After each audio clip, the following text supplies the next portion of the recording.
my god, I am live. Hi everybody, welcome. I totally forgot to go to the Voidcast intro team, so I'm just going to do that right now and pretend like this never happened.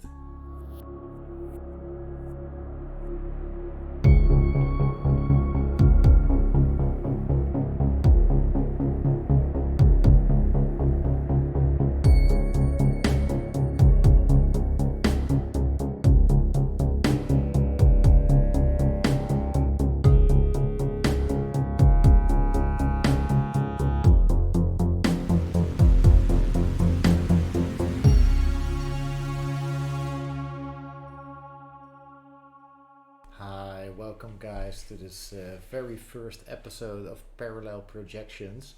It's a show where I'm going to play some video games, joined by Jasper, who's currently not here yet, but he will join us soon. And in the meantime, I'm just going to talk to you for a bit. We still have half an hour. This is the first time we're doing it. Anyway, what are we doing here? Uh, aren't you guys supposed to play Dungeons and Dragons? Yes, and actually, uh, most of us of the Voidcast are currently playing Dungeons and Dragons, except for me and Jasper. So we thought, what can we do? It's Monday. We're used to the Precipice of Dreams. We don't play D&D today because we do it on a bi-weekly basis. How can we fill that gap? And then I had the idea to maybe just stream some video games with a Dungeons and Dragons or role-playing game theme, and that's how the idea for Parallel Projections started. And then the first game, Planescape Torment, is a game that I have to admit never played. I started it once 15 years ago.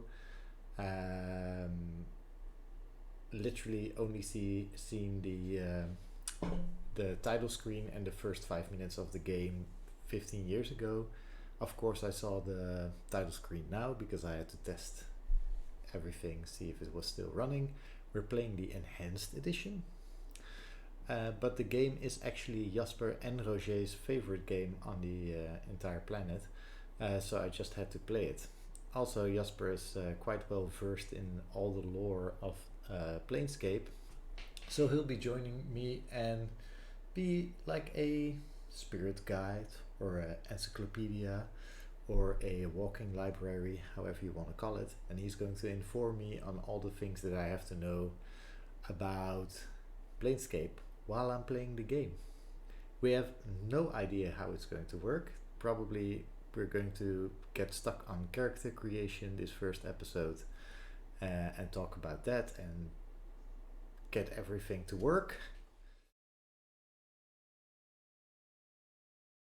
Okay, so once again, Planescape. So that's the campaign I discovered was the greatest campaign ever because it's about philosophy, and philosophy is kind of my thing. I've got a bachelor degree in philosophy, which I didn't have then because I was quite a bit younger, but it spoke to me anyway. And so Planescape is about all these heavens and hells and in between worlds where you go when you die, and well, not only when you die, you can go there in other ways, and the days are ruled by the things you believe in. Now you might think that these things you believe in might be gods and everything, and some do. And there are a lot of gods in the planes, and there are a lot of their followers, or called the proxies, and the ones who died, petitioners who. Well, it's a big story, but the main thing is there are these factions, and these factions are really what's important in Planescape, and they all have their own view on what's happening. I'm not going into details right now because we'll be discussing that while we play the game. And spoilers. Yeah. Potential spoilers. Potential spoilers, but I've read some. I've got the Fractals Manifesto with me, which is a great book describing all these factions. So we'll be. I have that at hand, so I can see what's happening and maybe give you some more background information. Although the game does give a whole lot of background information. So that's one thing why I love it. It's all about philosophy and. Contrary to other D&D campaigns, it's not about being the strongest person physically or with your magic or anything. It's about having the friends in all the right places. So when you go through these books, you see this level 20 figure and you see this level 1 figure, where the level 1 figure has far more power than the level 20 figure, and the level 20 figures even frowned upon. So that's what made it really different as well. And then the last thing specifically about this game is that when I bought it, I couldn't play it because my graphic cards couldn't go through the first cinematic. It always hung. Would you say that in your first try to play experience, your hardware was not up to par? Well, no, it was up to par, but the thing is, and this is how I learned to.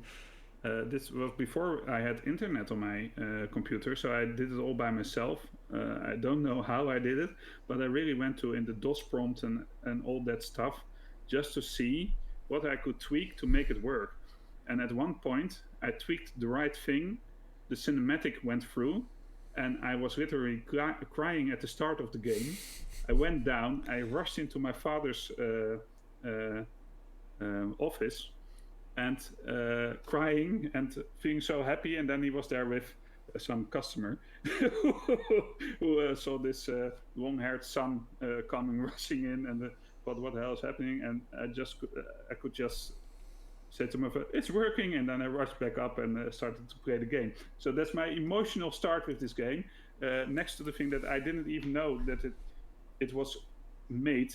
I just saw it one time, so Planescape Torment, and I just thought I have to have this. Mm-hmm. So there was all these expectations that I had of this game, and well, they all came true in the end. Awesome. So that's my story. Yeah. So if you are expecting a quick playthrough, you will be fairly disappointed, because I'm going to talk a lot and ask him to pause the game a lot, which I hope will not distract him from completing the game in the most wondrous ways possible. But it really is such a great game, and I hope you will all enjoy it as well.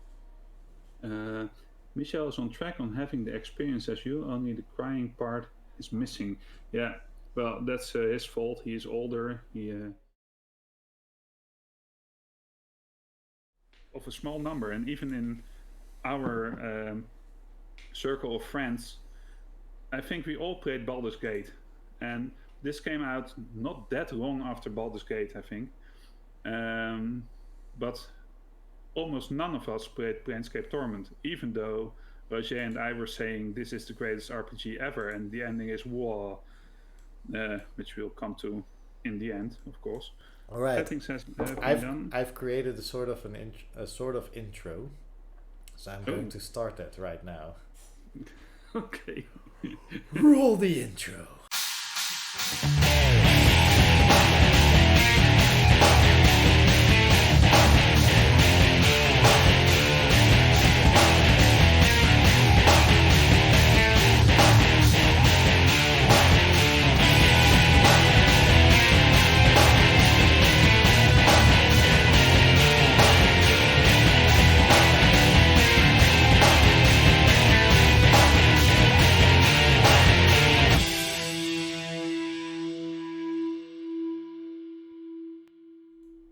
And we're back. So yeah, that's work in progress. I just literally cut a very old recording that I did over 12 years ago. A song that I wrote and recorded, and put some stars on that because that's our theme. And put the logo on there. I actually want to fill it up with maybe some footage from the game. But to do that, we actually need game footage. So I'm going to. Chat says music is so boss. So Thank you. I do my best. Yeah, I'm just going to click the game, so I can't see OBS anymore. I can't see the stream anymore. The only thing that I see is the game. I can't even see you, Jasper, but I can hear you, and I think that's what matters. yeah. So there we go. I can hear beautiful music playing in my ear. So the first thing is, can people still hear us talking over the over the music of the game? Well, let's see what chat says. Yes. Yeah, it still says music is so boss. So let's see. Music can be quite loud. Yeah, I know. That's why. Works fine, yeah. So it's working. All right. So if What is this screen? if any of the audio levels are off, just shout it out to Jasper, and he will tell me, and then I will change. There's all sorts of things you can change: the music, the voices, the ambient sounds, the sound effects, whatever is super loud. Just tell me, and I'll turn it down. So Jasper, we're on the intro. How you call it? The title screen of the game. Yeah.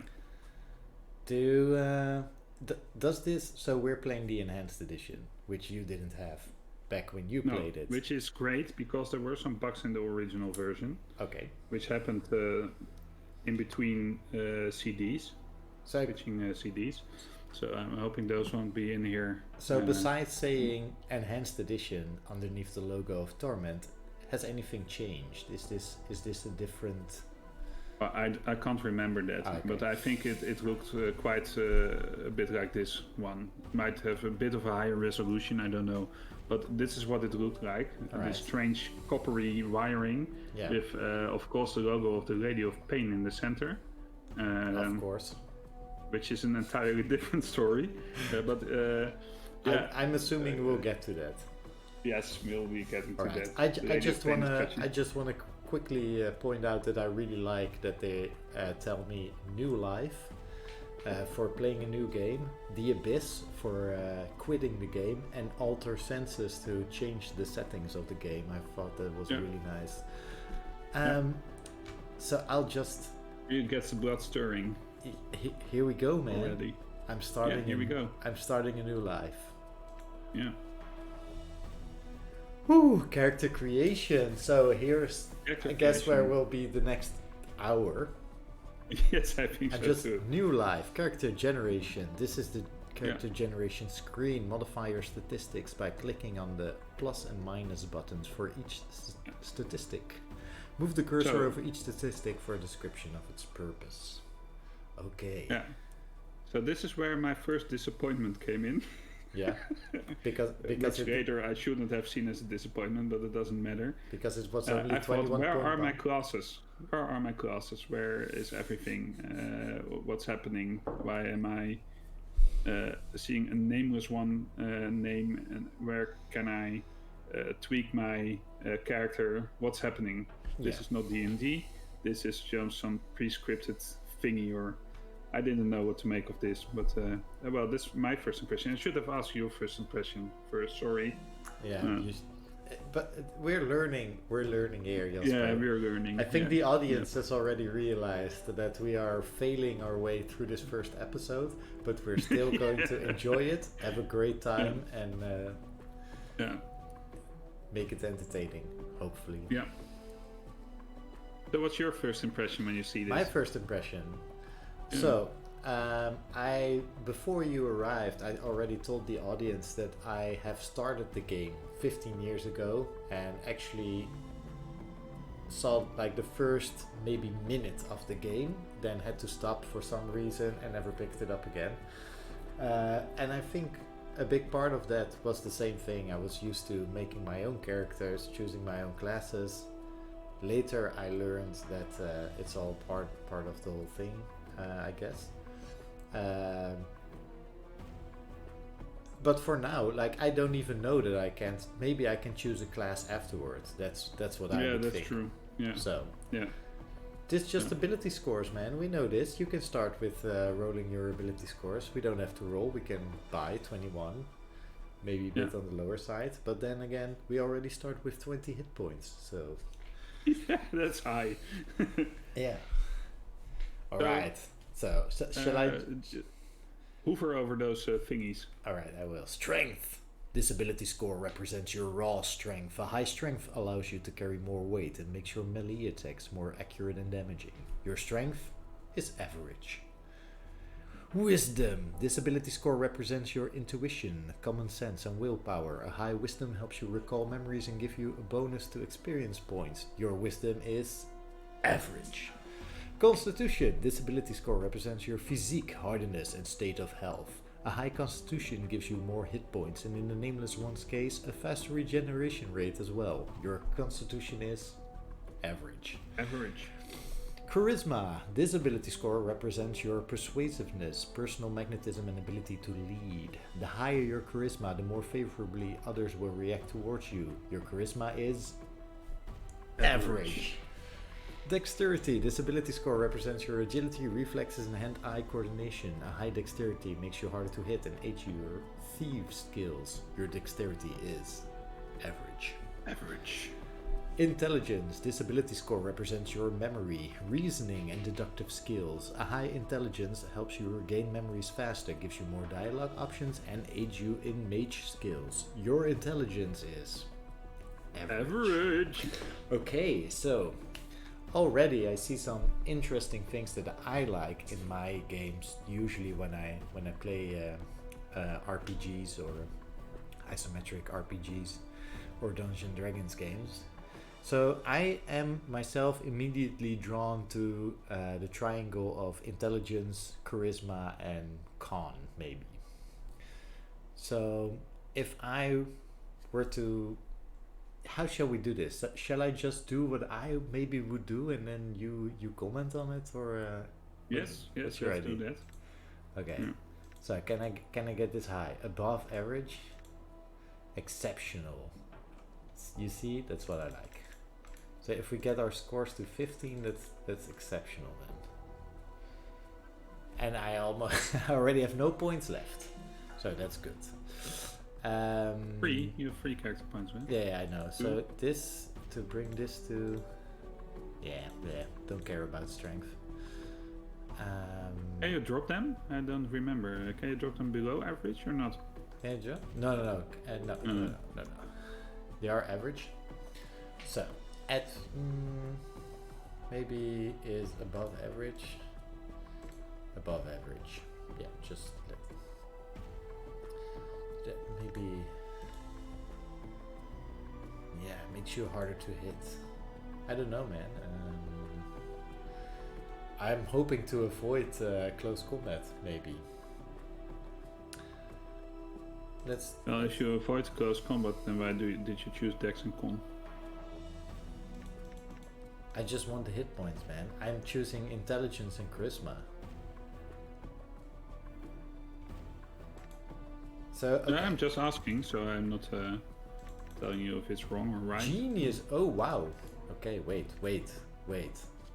Some new information has come to light. If I move something up to 17, I can get a stat genius level intelligence. So if I can you put it higher than 17? I don't remember. 18 is the highest. 18, if you can. So if we do that, and then we're super average in the rest, and then maybe put some points here. Maybe be like this. So now is above average.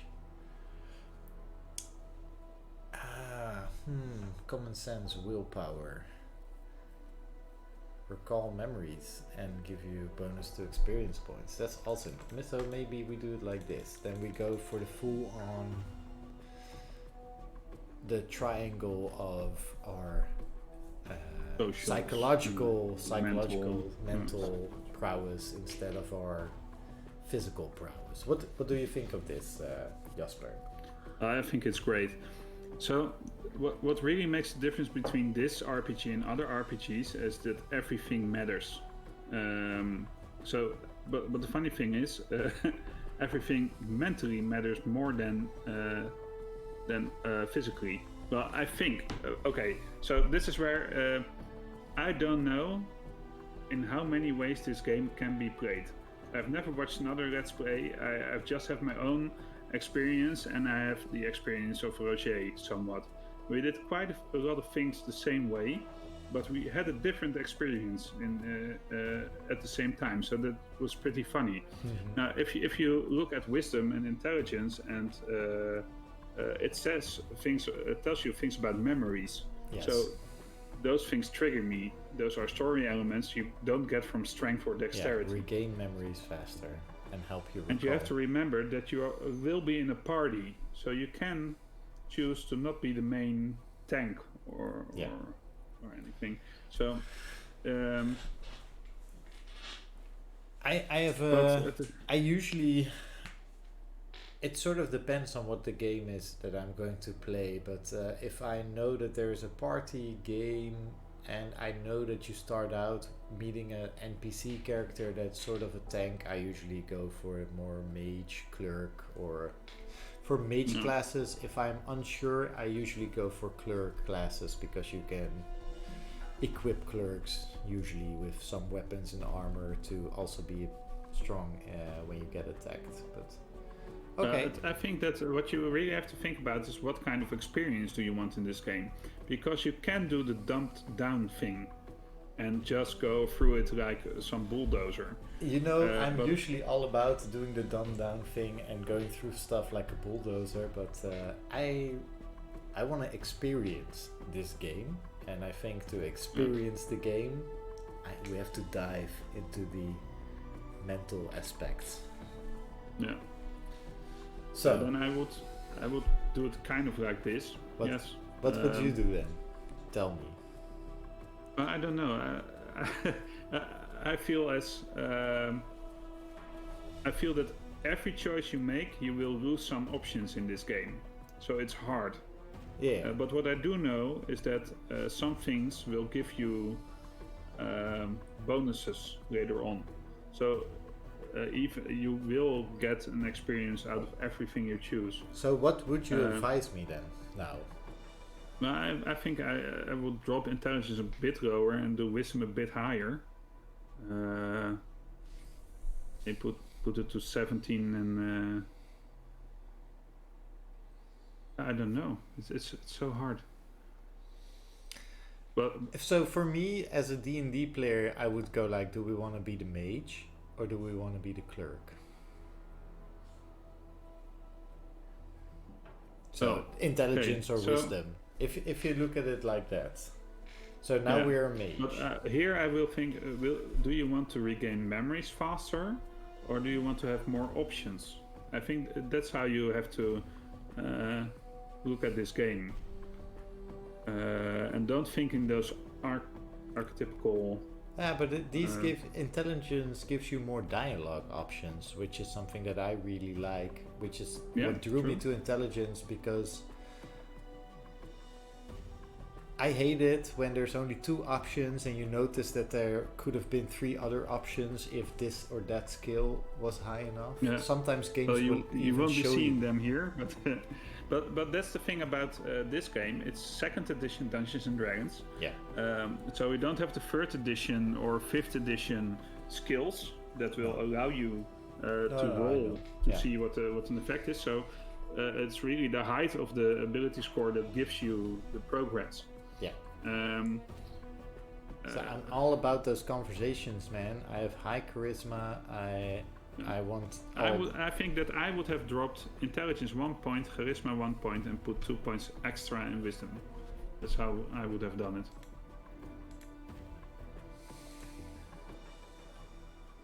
But we lose the heroic. So this stays genius. Intelligence stays genius levels, which is fine, I guess. But charisma drops to exceptional instead of heroic proportions, and wisdom we can then get to a exceptional. So yeah, we'll have 2 exceptionals and 1 genius. I think you have to think of 1 genius and 2 exceptional things, but how you want to distribute them is up to you. You know, I like that reasoning. We are 3 in average, 2 in exceptional, and 1 in superpowered heroics. And then I would always pick because I know a bit of what's coming, I would pick intelligence over wisdom. As we did. Yeah. So as we did. Our intelligence is genius levels. Yeah. So now the only thing you really have to decide if you want to have 16 wisdom and 15 charisma, or the other way around. And that's the thing you can have to decide upon on other facts. Are we going to play a bastard or a nice guy? Because if you are going to play a bastard, you could drop your charisma to 15 and raise your wisdom to 16. So you should know this about me, and I think I already told you this in Talking Void episode, but I tend to play lawful good characters. Yeah. I don't know why. I can't play the bad guy. No, for example, Mass Effect, you talked about it earlier, is one of my favorite games ever, the trilogy, and I've tried to replay it as Renegade multiple times, and every time the first option you get to punch somebody in the face or just go like, be the better person and be nice, I choose to be nice.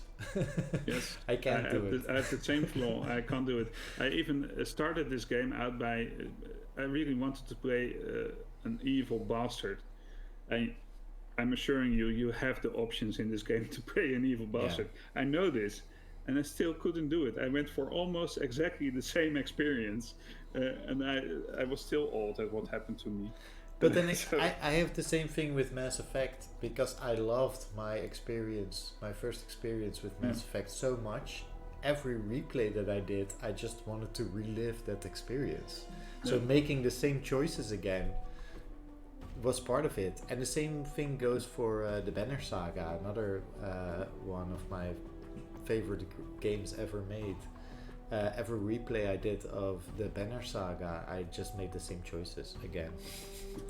That's strange, eh? Even though I learned later on from all friends, these options, and then even though I learned from friends like, if you choose that option, you will lose somebody or whatever, and then the choice comes, I'm like, no, I want the same experience.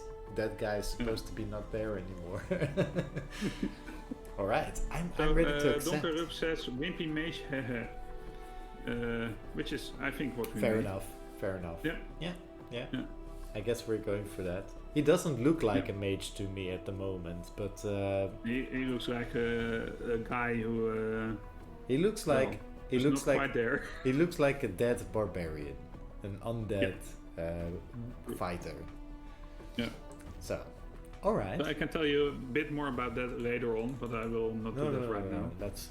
I want to accept and start playing, man. Let's start playing. So we only spent we only spent 27 minutes in character creation, which might be a record for character creation. All right. It doesn't play the intro.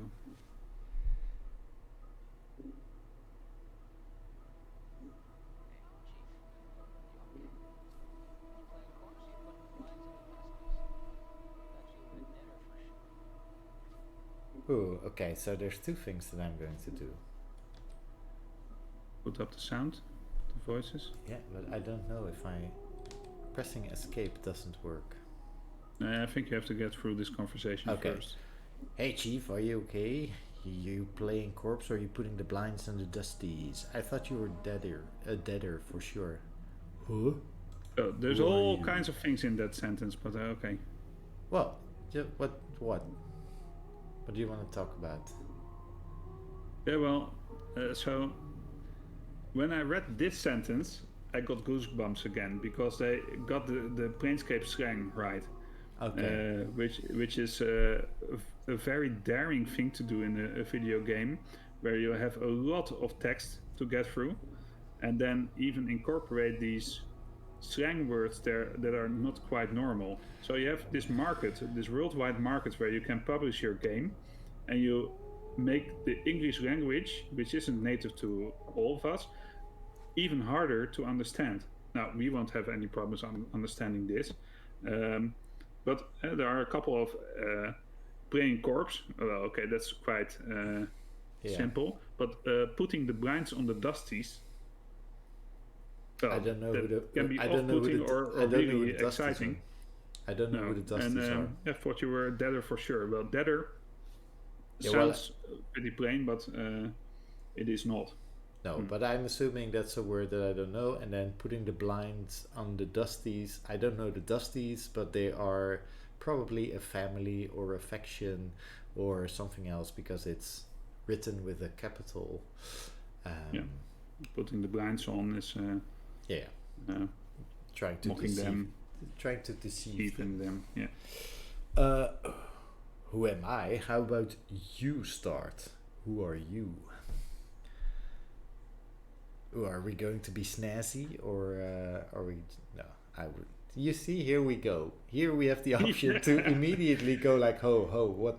No, I asked you first, but I would go like, I don't know. I don't remember. Yeah. You can't remember your name? Well, next time you spend the night in this burg, go easy on the bub. Name's Morty.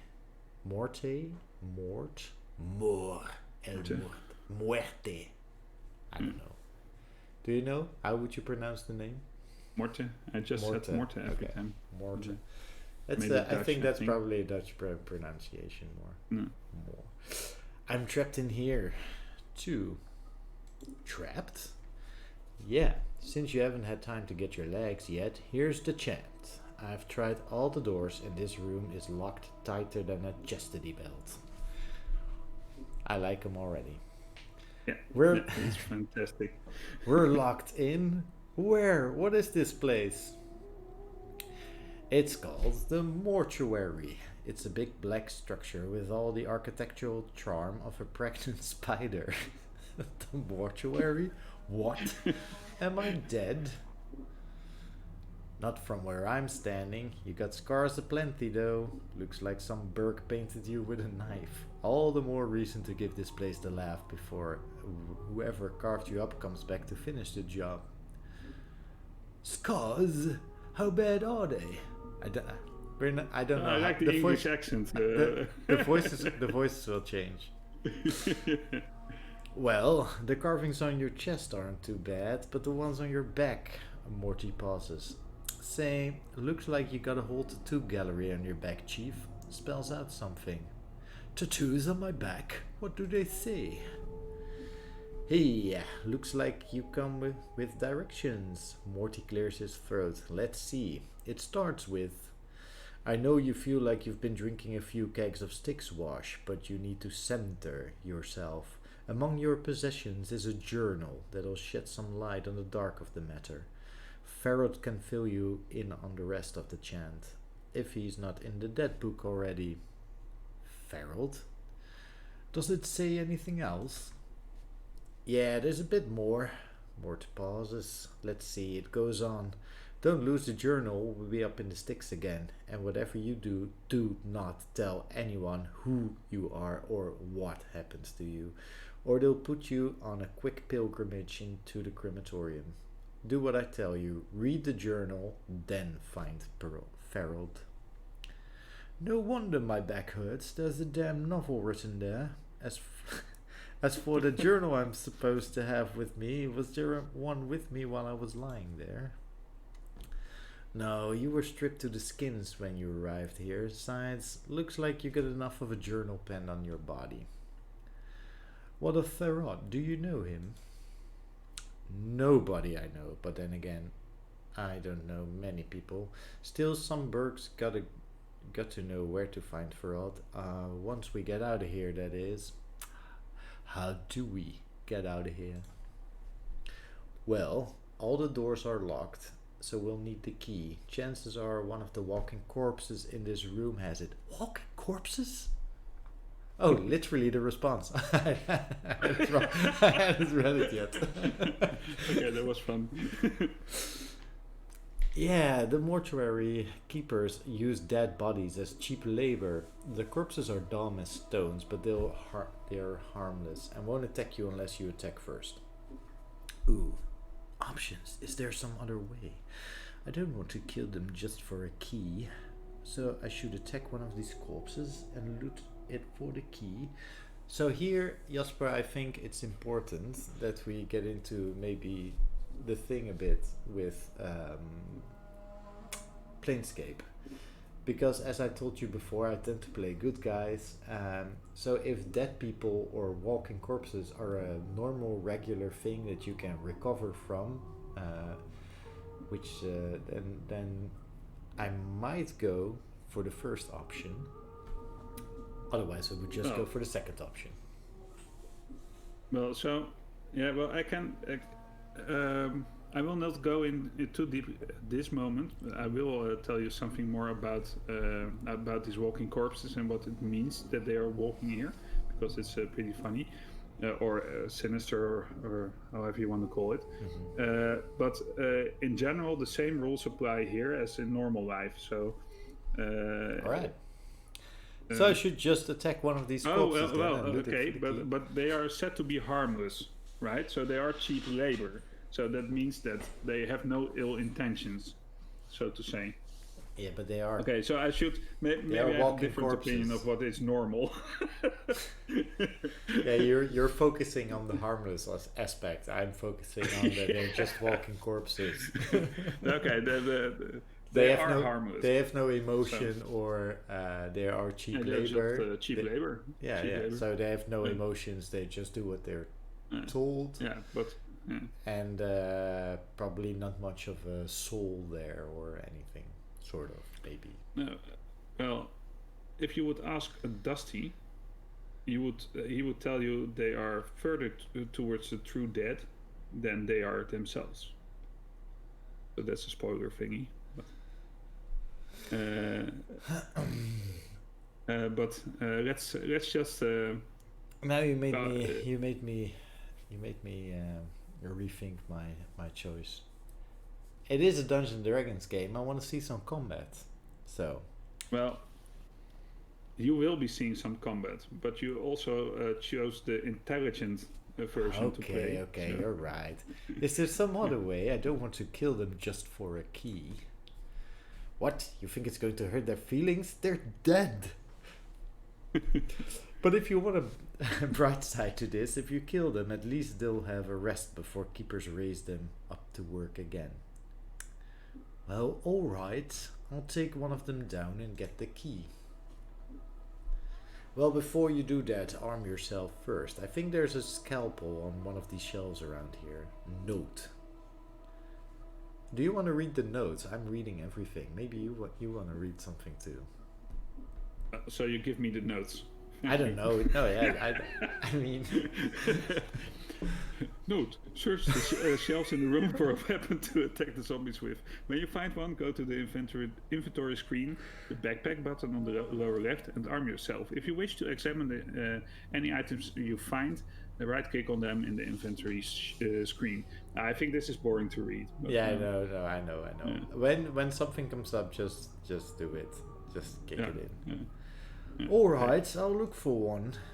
One last thing, those corpses are as slow as molasses, but getting punched by one of them is like being kissed by a battering ram. If they start getting an edge on you, remember you can run, and they can't. Use it to keep some distance if you need to recover. To run, either toggle run on in the options screen or hold down the shift key and left click on the area you want to run to. If you are in danger of dying, use running to keep your distance from all zombies. From the zombies while you recover. Alright. So that's a great tip, and that's one thing that it got over Baldur's Gate. You can run. Yeah, running. It's still a slow-paced game, but you can at least run. Yeah. Alright, thanks for the advice. Whoa. Okay, how to play. Combat log. Display the additional combat details panel. Quick loot. Quickly gather any dropped items near the select character selections. Formations. Select how the party is arranged while exploring. Abort current action. Stop current action of selected characters. Select every character in the party. Yeah. How to play. Toggle, pause. Basic stuff. Toggle when the game is paused. Action is going to be done. Select weapons for the weapons. Select the characters using. Ooh, let's see here. Pause, unpause game. Select weapons. Select spells. Select items. Select special dialogue. Okay. Yeah. Select spells. Select There's an important button there. That's a dialogue button. Yeah. So that was this one. Yeah. Besides the. Yeah. Okay. So I think maybe the game teaches you this as we progress, but you can really have very interesting dialogues with your companions. Okay. I like which that. are so much more intense than most games allow you to have. Alright. And they evolve quite a bit. Journal, review quest objectives, character statistics, open dialogue window, log view on the character, toggle party AI. Rest party, mage spellbook, map screen, inventory, shown height, hit points. Okay. I think we got this covered. So there were some things that we wanted to do. We wanted to go to the options. Wanted to go to the sound, and we wanted to put the voices up. Yeah. I guess maybe the movie as well. Maybe just a tad. So we didn't see the intro movie. No. So movies opening. Yeah.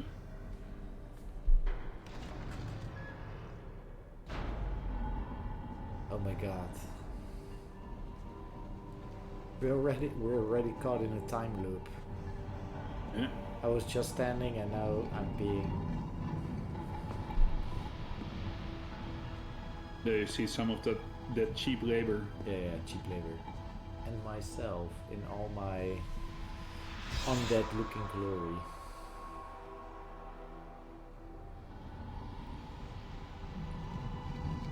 Yep, cheap labor. So, yeah, okay. Moving skulls. I have some fake tattoos. Image of a woman. Again.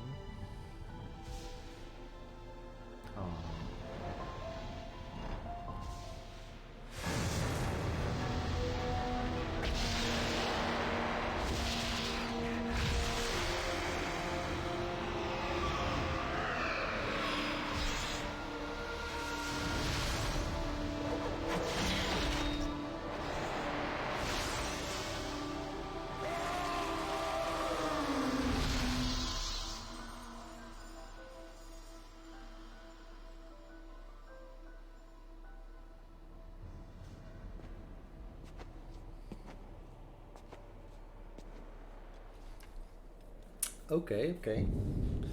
Some interesting visions. Funny thing is, the zombies are animated the best, I think. Alright, back to the game. Yeah. So okay. Maybe we should zoom in just a bit. I think it's a pretty... you can just use your scroll wheel, I think. Awesome. Yep. Okay. So I just wanted to see party member slots. Okay. Inventory screen. And I think you can use. This. You can use Alt to highlight parts of the map or top or something. Statistics screen. So those are mine, and can I see Morty? Ooh, we're both fighters, apparently. Yeah. Yes, we're fighters. He is a high text. Okay. Information. Okay. Because you got questions about me, you probably have questions about all sorts of things. Let me boil it down for you. When you've been as dead as long as I have, without arms, legs, or anything else, you spend a lot of time thinking, you know? I figure it's been a few hundred years since I got penned in the dead book, but time doesn't really tally up in the way it used to. Without that mortality thing pressing down on you, all the days and nights kind of blend together. So you think about this and you think about that, and the more important piece of wisdom I've learned over the past 100 or so years is this. There's a lot more obscene gestures you can make with your eyes and your jaw than most people think. Without even resorting to insults or taunting, you can really light a bonfire under someone just with the right combination of eye movements and jaw clicking. Drives them barmy. If you ever got beheaded and your skin flayed from your skull, I'll show you how it's done. I got some real gems, Chief. They'll drive a diva to murder, they would. A diva? I know what you're thinking. I'm dead. I've lost so much. It should have sobered me up to all the joy I missed, all those loves I lost. Some people get all depressed about death. They haven't tried it. But of course, one thing they never seem to realize is how it changes your perspective on things. It really makes you take a second look at life, broaden your horizons. For me, it's pretty much made me realize how many dead chits are in this burg and how few sharp-tongued men like myself there are to go around. You spin the wheel right and your years of spending nights alone are over. Shallow? I'm not shallow. I just don't get caught up in all the philosophy and faith and belief wash over Burke from Arborea to the grey waste rattle their jaws about. Who cares? The plains are what they are. You are what you are, and if it changes, fine. But things aren't the way they are, and I should know. Go on, ask me some questions about the plains, or the chant, or the people, or the cultures. When you end up like me, without eyelids, that is... You end up seeing a lot of things, and I can tell you almost everything you need to know. It's like this. We're in this together, Chief. Until this is over, I'll stick like your leg. Alright. Cool. I have a biography as well. I feel like I've woken up inside somebody's dream. I don't first thing I remember is crawling off a mental slab in some fault monstrosity called the mortuary, and then some floating skull asked me a bunch of damned questions. I've lost my memory, I've lost my possessions, and the only thing I really seem to know is that if I can get stabbed, beaten, burned, then I get better. This regeneration of mine hasn't done much for my looks, but no one seems to notice. I need to figure out who I am and how I get this way. I feel like something's missing, something inside, but I don't know what. Okay. Well. Let's do stop. Let's explore. I think it's... can you press stop? Yeah, so there you see all the clickables. That's like... the slab is covered with dried blood and other remains. The device looks inside a sewing machine, arms with hooked tubes, metallic thread hang from it. Looks like somebody's in the middle of dissecting this corpse. I don't even have to walk to get. All right.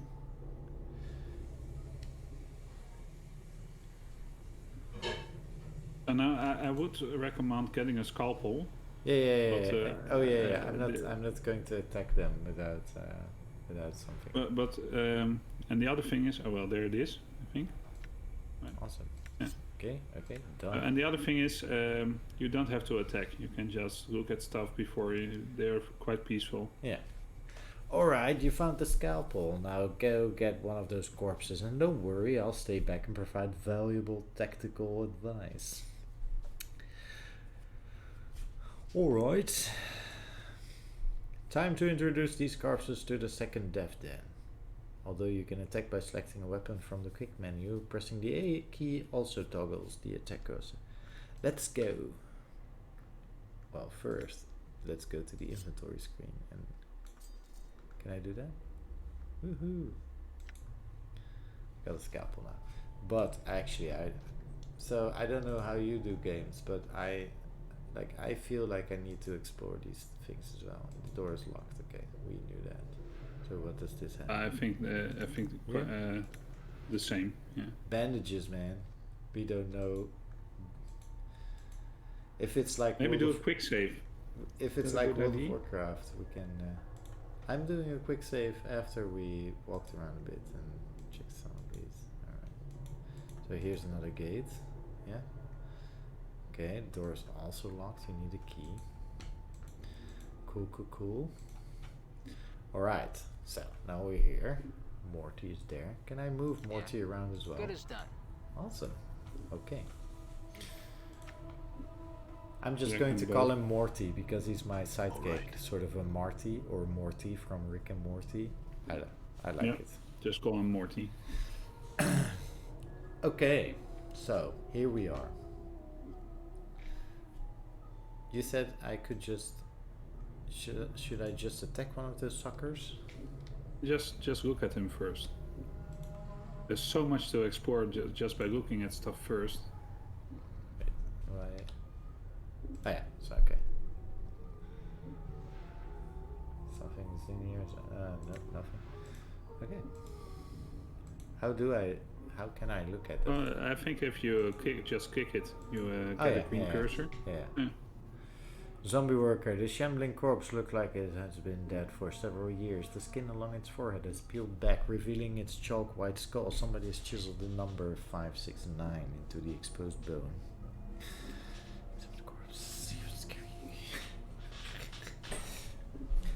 Hello, good chap.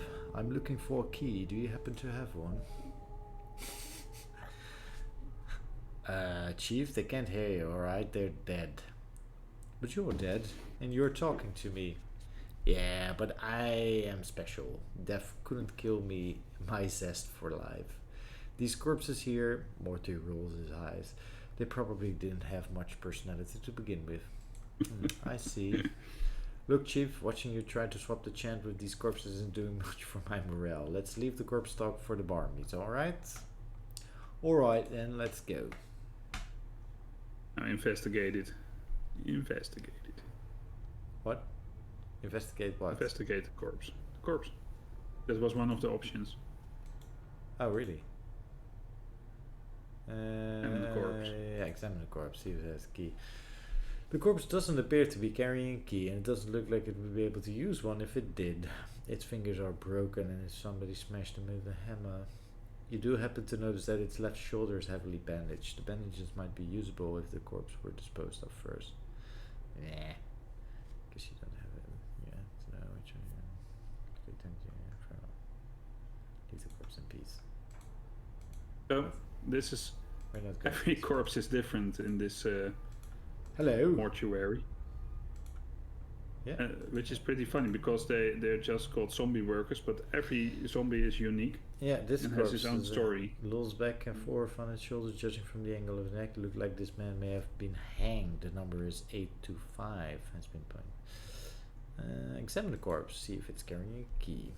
This corpse is carrying nothing, but if you happen to notice its hands are heavily bandaged. Yeah, I'm not.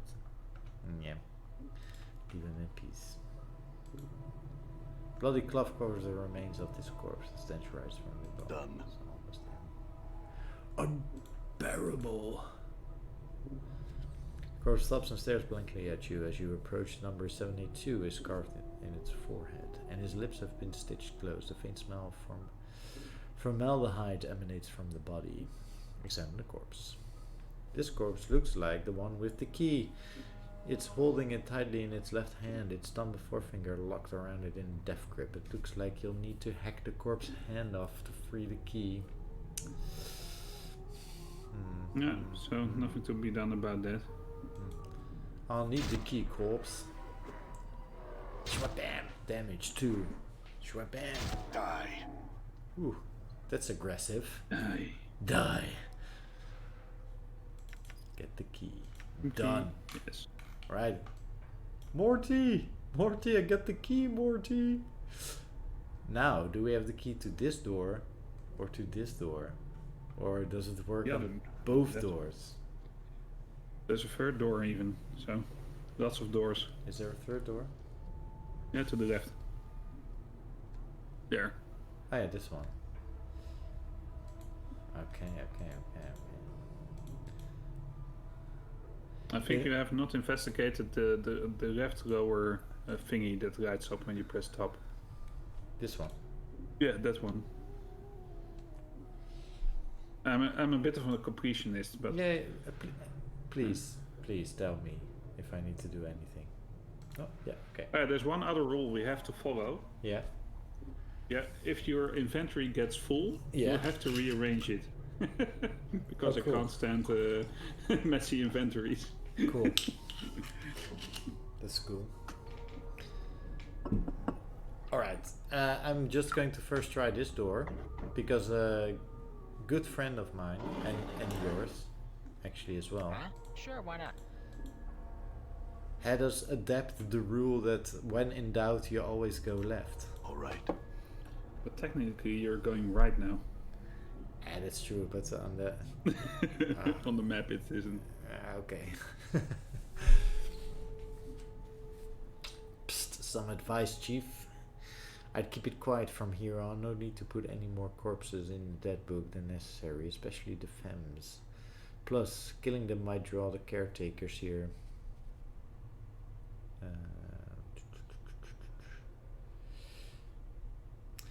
don't think you mentioned it before. Who are these caretakers? They call themselves the Dustmen. You can't miss them. They have an obsession with black and rigor mortis of the face. They're an adult bunch of ghoulish death worshippers. They believe everybody should die, sooner better than later. I'm confused. Why do these Dustmen care if I escape? Weren't you listening? I said the Dusties believe everybody's got to die, sooner better than later. You think the corpses you've seen are happier in the dead book than out of it?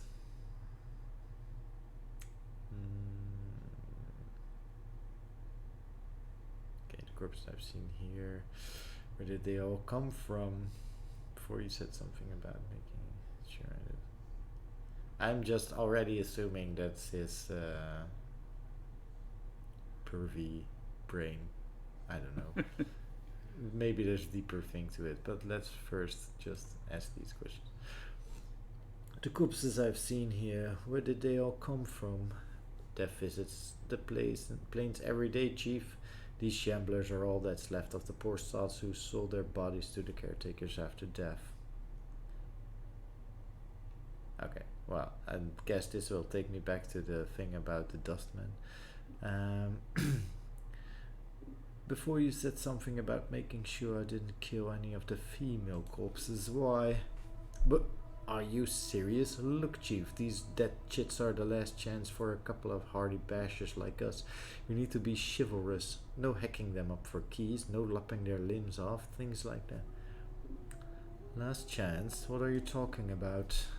Chief, they're dead. We're dead. See where I'm going? They're dead. We're dead.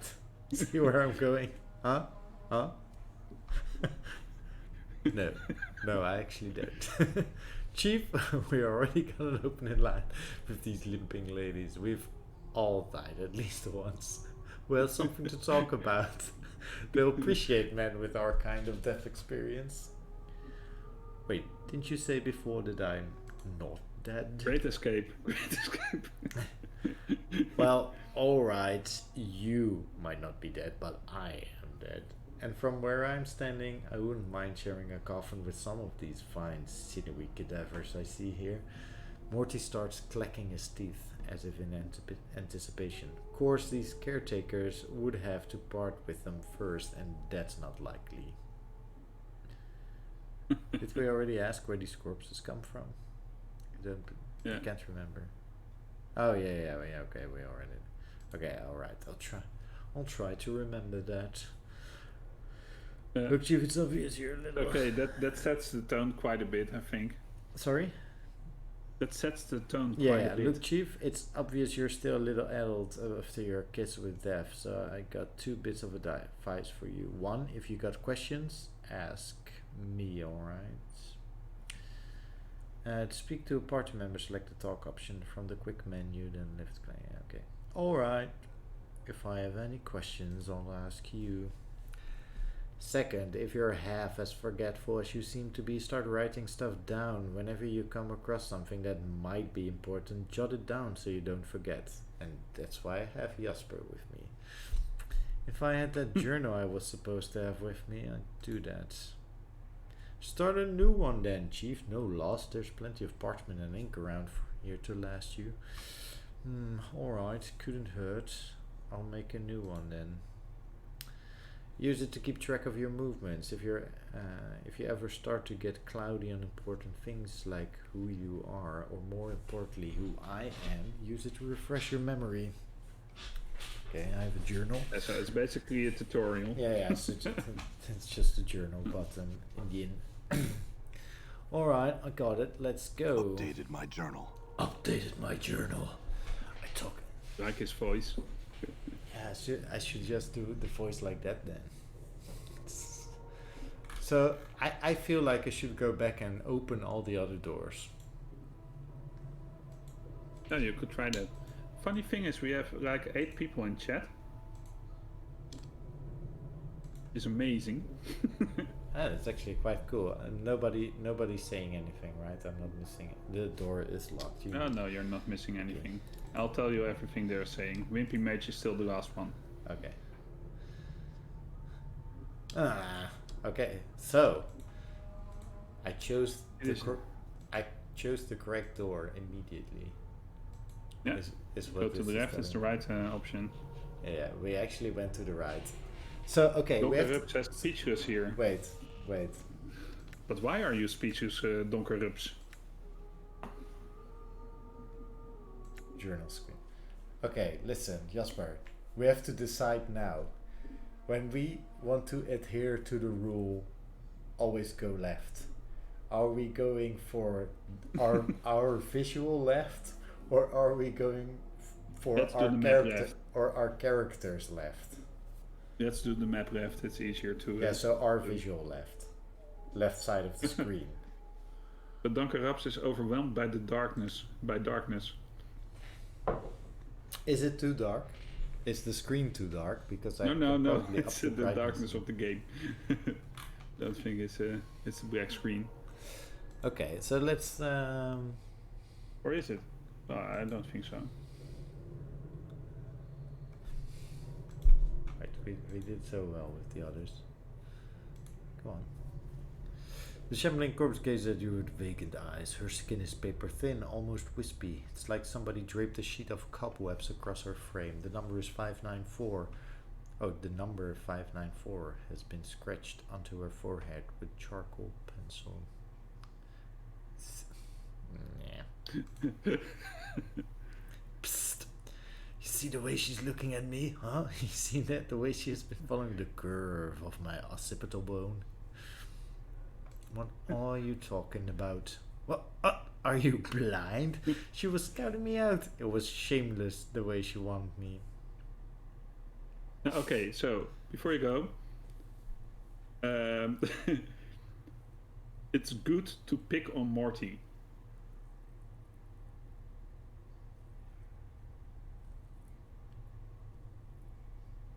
It's good to pick on Morty. Yeah. Why are you telling me this? Because I think option 1 is the best choice, which isn't, which puts us in a bit of a dark place.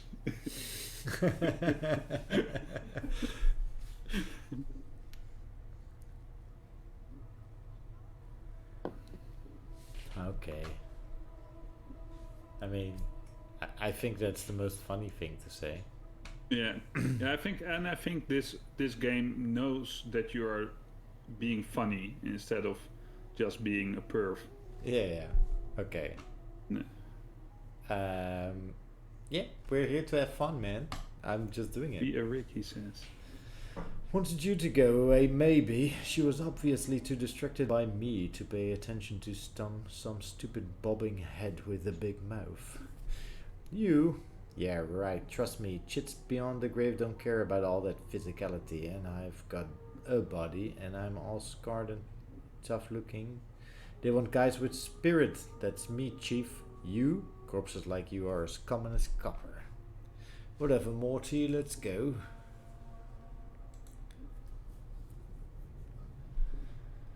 The left side of the woman's face looks like it's been caved in with a club, and her flesh sags in bruised, swollen clumps over a ruined skull. The number is 626.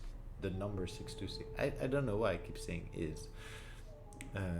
Has been stitched onto the corpse's right cheek, just below the eye.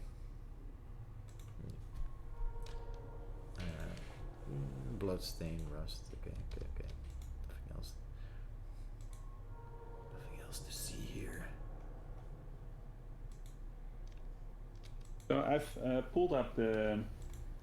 I've got the interior of the mortuary in one of my books because it's an important building, but it's not the same, which is, of course, okay because we are playing a video game and we can't have all these expansive maps for everything. I thought it was pretty funny to see it in here. Are you showing it on camera now? Because I can't see you. Not yet. The corpse is lumbering along a triangular path. Once it reaches one of the corners of the triangle, it pauses, then turns and staggers towards the next corner. It has 965 tattooed on the side of its skull. As you approach, it halts and stares at you. Hey, looks like somebody forgot to tell this sort to stop walking the rule of threes. What do you mean? These corpses don't have much left in the attic, so they can do more than one task at a time. When they're told to do something, they'll keep doing it until someone tells them to stop. This poor sod probably finished some task and they forgot to tell him. Who gives them their commands? You said something about the rule of threes. What did you mean by that? Alright, come on, let's keep moving. Updated my journal. Updated? Oh yeah, that's true. We were going to do them like that. Hey, well, the rule of threes is one of those laws about the planes, about things tending to happen in threes, or everything's composed of 3 parts, or there are always 3 choices, and so on and so forth. This is actually pretty funny, because this already came into play with character creation, where it was obvious that you could sort of get 3 skills. I was literally thinking about that, and we chose a triangular stats, as it were. Yeah. You don't sound like you hold much faith in it. It's a load of wish-wash, if you ask me. Shall we make him the British one? It's a load of wash, if you ask me. If you look for a number, any number, and try to attach some great meaning to it, you're going to find plenty of coincidences. I see, before you said somebody. Someone. Let's do 2. Oh, no, but let's do 1 then. Let's do them all. No. Okay, yeah, but they already told us, right? Sort of. Okay. Either one of the caretakers here, or else whatever necromancer raised them out of the dead book. Probably one of the caretakers here. They're the ones who need the cheap labor, after all. Understood. I want to examine this zombie a bit more. This corpse is lumbering along a triangular path. Once it reaches one of the corners of the... okay. Leave the corpse in peace. What? Oh, lots of corpses. Yeah. Lots of options.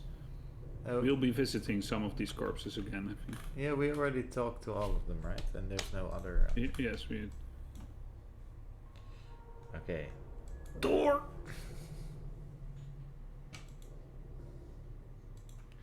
Hello? This corpse is shuffling from slab to slab, bandaging the corpses lying there. The number 396 is carved into his left temple, and his lips are stitched closed. You notice the corpse is carrying a roll of bandages in its hand. The bandages look usable. Yeah. Leave the corpse in peace. I don't know how. Take them off. What? Take them. Or not. Mind if I borrow these bandages? You snake your hand out and take the roll of bandages from the corpse's hand. The corpse doesn't even seem to notice. It continues going through the motions of bandaging the bodies. Cheap labor. Okay, man. So did we obtain more bandages now? Yes. I think you can put them in your quick bar for easy access. Quick bar. What is this quick bar you mentioned? Well, go back to the inventory. Open dialogue. Inventory. Here, so you have the scalpel, and then above that of the quiver. Quick quiver. item. Yeah, quick items. So this game has a radial menu, which will pop up. Press the right button. Not. No, not the right button. I don't know. Should. Maybe it's just in combat that radio menu appears. Done. Or when Nothing. you press pause, I think. Yeah. Pause. Nope. I'm The gone. right key option. Okay. No, just. All right. You'll be getting there. All right.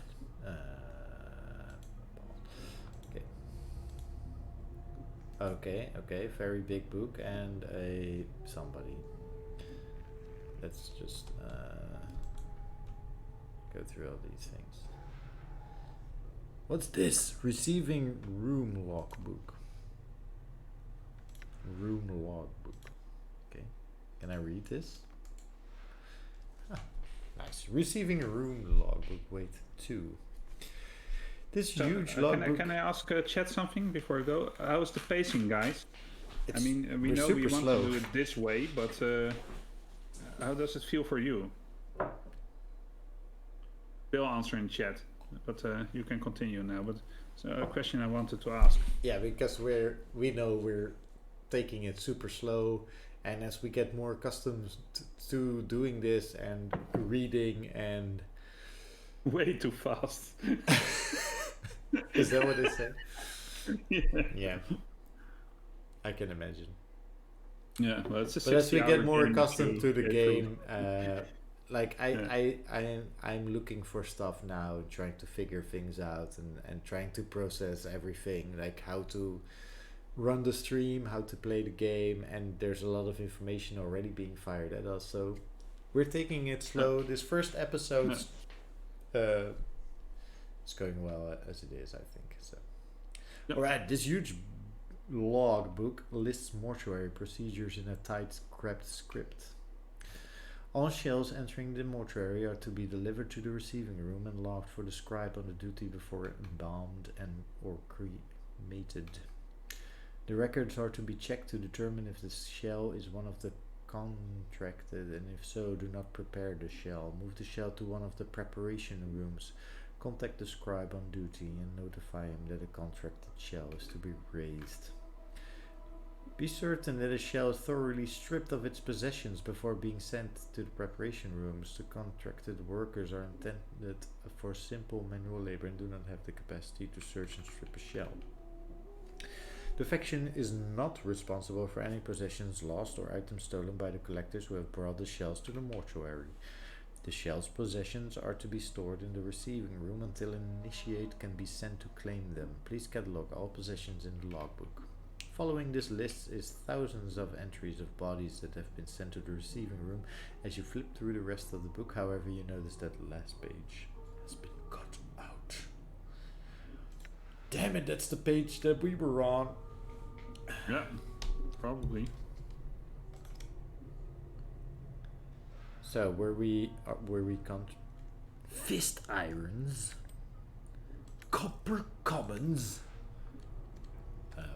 fist items, copper commons. Who are you?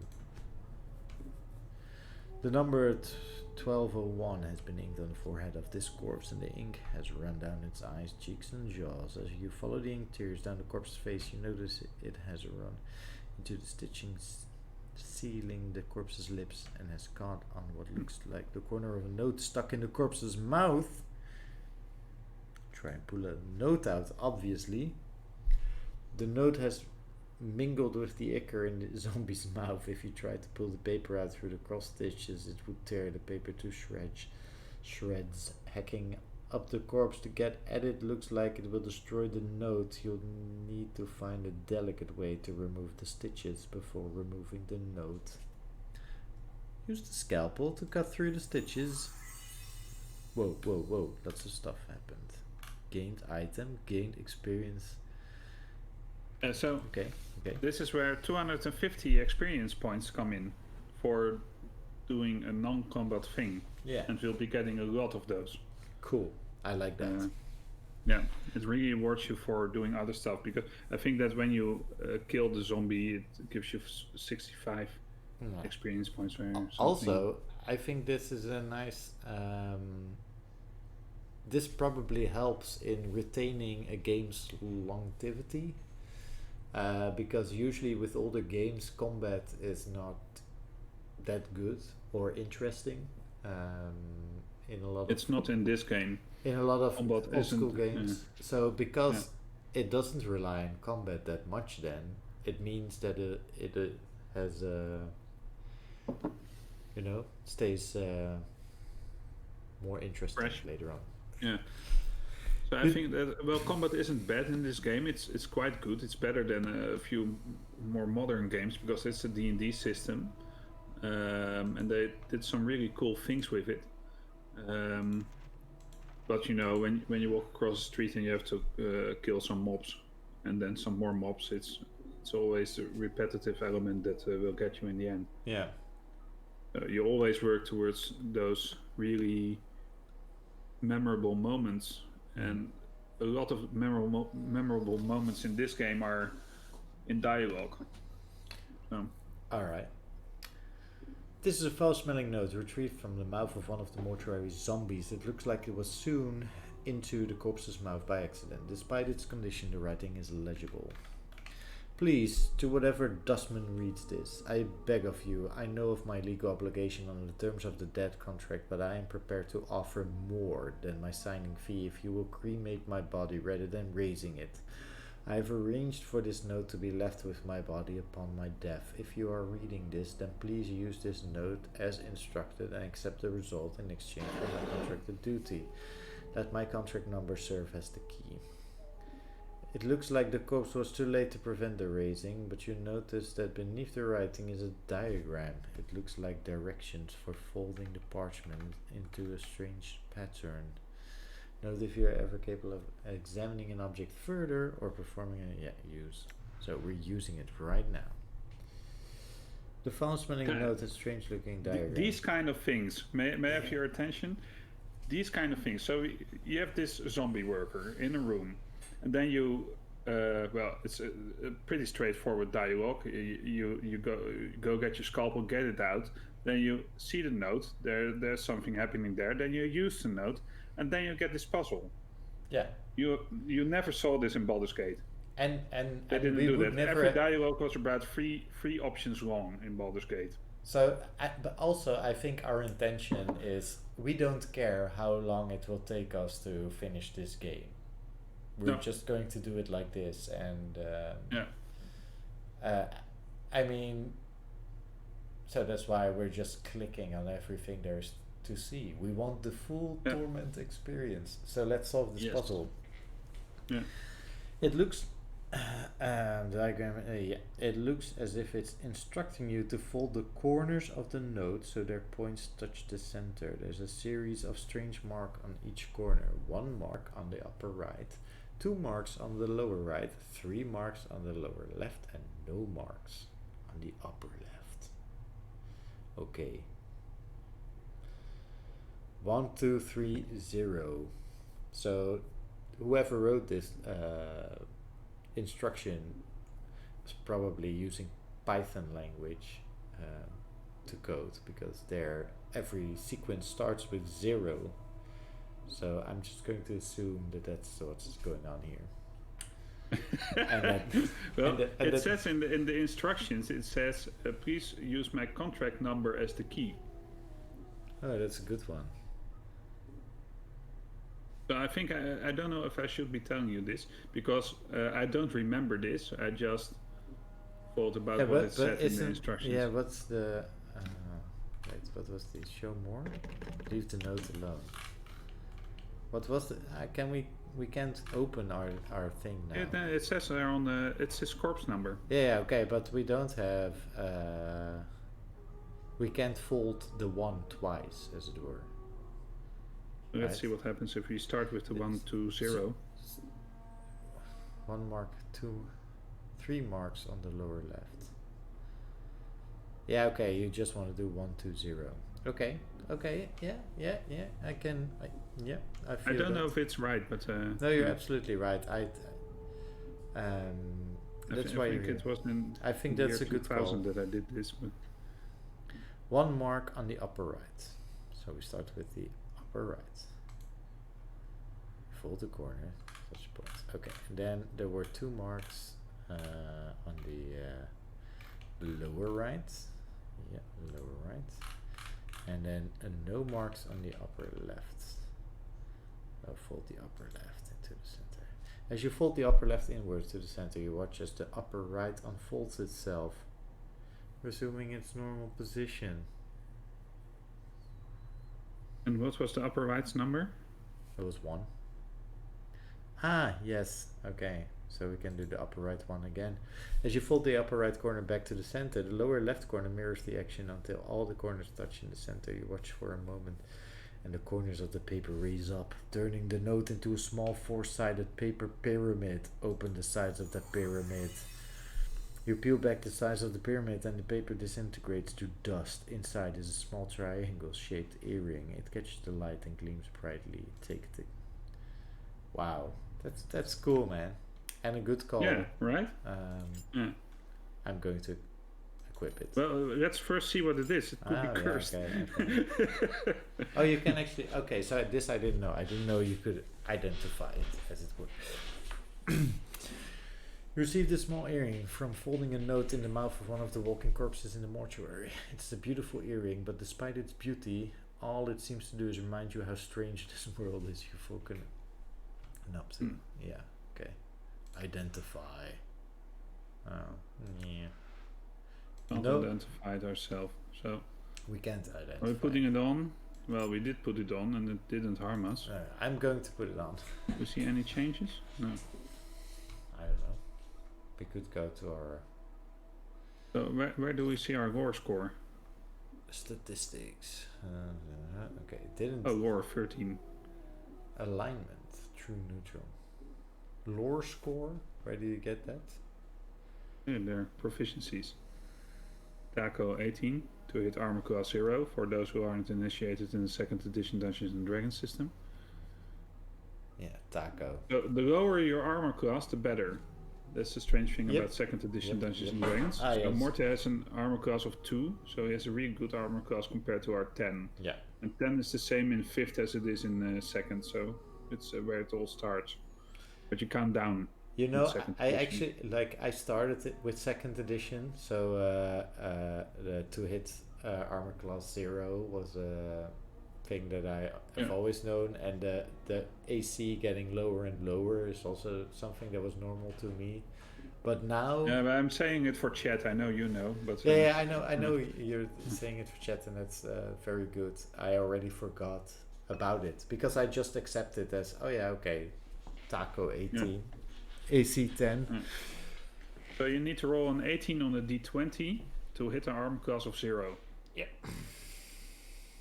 Yeah, it was... Which is not complicated at all. No, I mean, I know, like, we've played the Herald of the Legacy of Time campaign that we were both in for years and years, and even when we were still level 18, 19, 20, people were asking, like, so I rolled this, I think I hit this.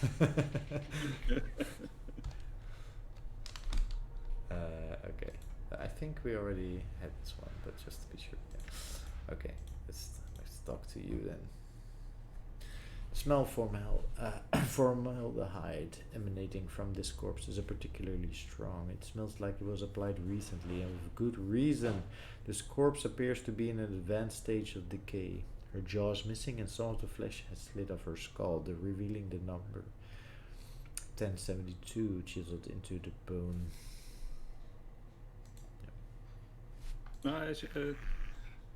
Maybe I don't know if you're saying the first option to Morty. No. Okay. No, first one. We can talk to Morty. What? Get over here, Morty. Good is done. Good is done. And a polite voice, right? Yeah. So Ruben asked in chat, is this a 10-hour or a 100-hour game? Well, the way we're playing it's it's definitely game. a 100-hour game, yeah. So in the next 2 years, we will be playing this game. Okay, so now let's do this. Hey, what's eating you, Chief? What's eating you, Chief? Yeah. So yeah. Yeah. Okay. What's this place again? Okay, the corpses. Where did they all come from? Yeah. Female corpses. Why? How do you use these Those are basic questions. bandages? Well, I haven't had You this know, question yet. Yeah, well, you use them. Staunch bleeding and all that. The bandages, right click them. They're basically minor potions. Yeah. So. Yep. Thanks. Think I can handle it. Done. I keep forgetting that there's this really gruff voice. Does this door open? It actually does. But there's somebody there. That's he's writing names probably or something into that. Did you save already? No, let's do. That's safe. You know, I like to play my D&D games as real D&D where you can't save. There are no save options. New save. You know, we have to. Can I rename this? No. Okay. Please enter a save game title. It says that I can. Ah, yeah, just right. Okay, so parallel projection projections episode 1. How do you like that? We keep track. I like it. We keep track. But I of think you missed out on one thing. Yeah. That you should call it app, and then add 2 zeros and a 1. Why? Because we can go into the hundreds now. We can.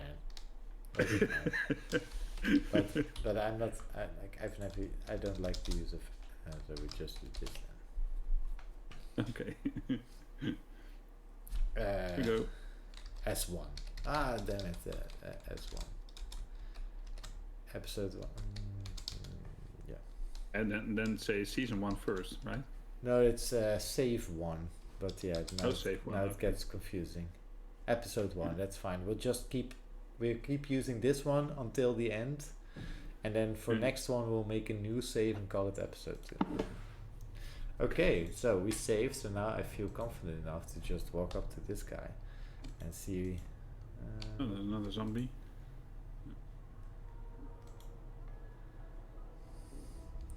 What is that even? Dog. Oh, zoom in. Oh yeah, we can zoom in. It's somebody. See all these fancy graphics, but Yeah, it's it's someone somebody. in a floating chair. It's somebody in a chair with stuff. Doll. Oh. The scribe looks very old. His skin is wrinkled and has a slight trace of yellow like old parchment. Charcoal grey eyes lie within the angular face, and a large white beard flows down from the front of his robes like a waterfall. His breathing is ragged and irregular, but even his occasional coughing does not slow the scratching of his quill pen. Greetings. The scribe stops scratching in the book before him, then leans up. His eyes are like 2 nails driven into his skull. So?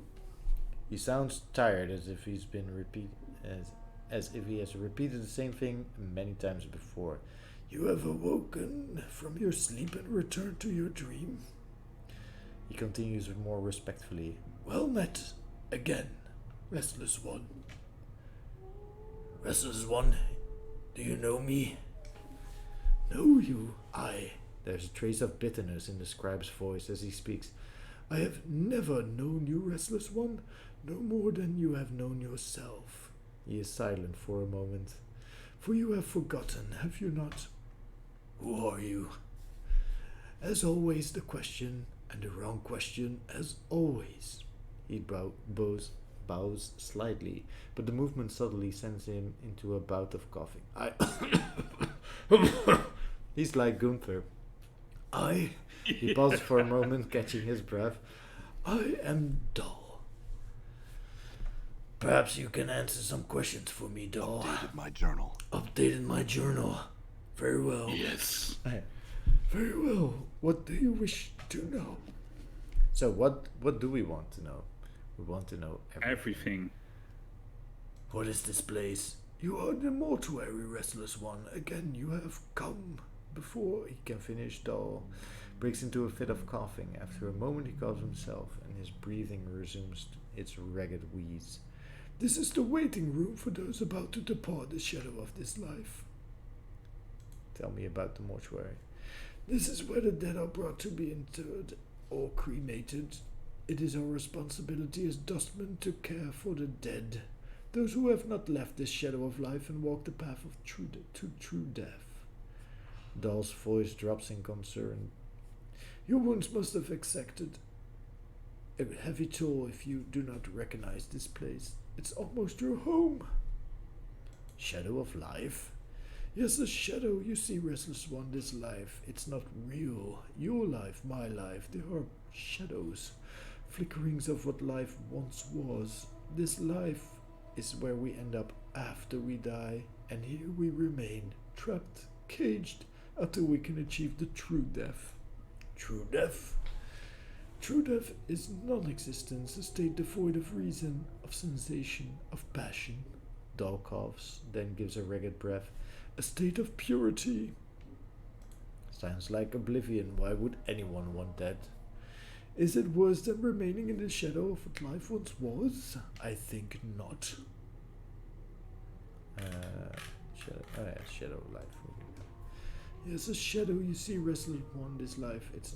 Oh, we already had the one. Okay. Okay. What makes you think this life is real? Look inside yourself. Do you not feel something lacking? Dahl shakes his head. This is a purgatory. This is only there is only sorrow here, misery, torment. Ah, the first mention of the game's title.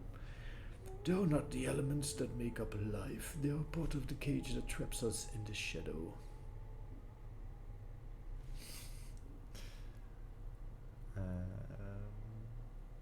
Volgens mij is één typisch een antwoord wat we kunnen geven: de hoge wisdom of hoge intelligence. Yeah, enough of your philosophy. What is all the talk? Yeah, the eerste.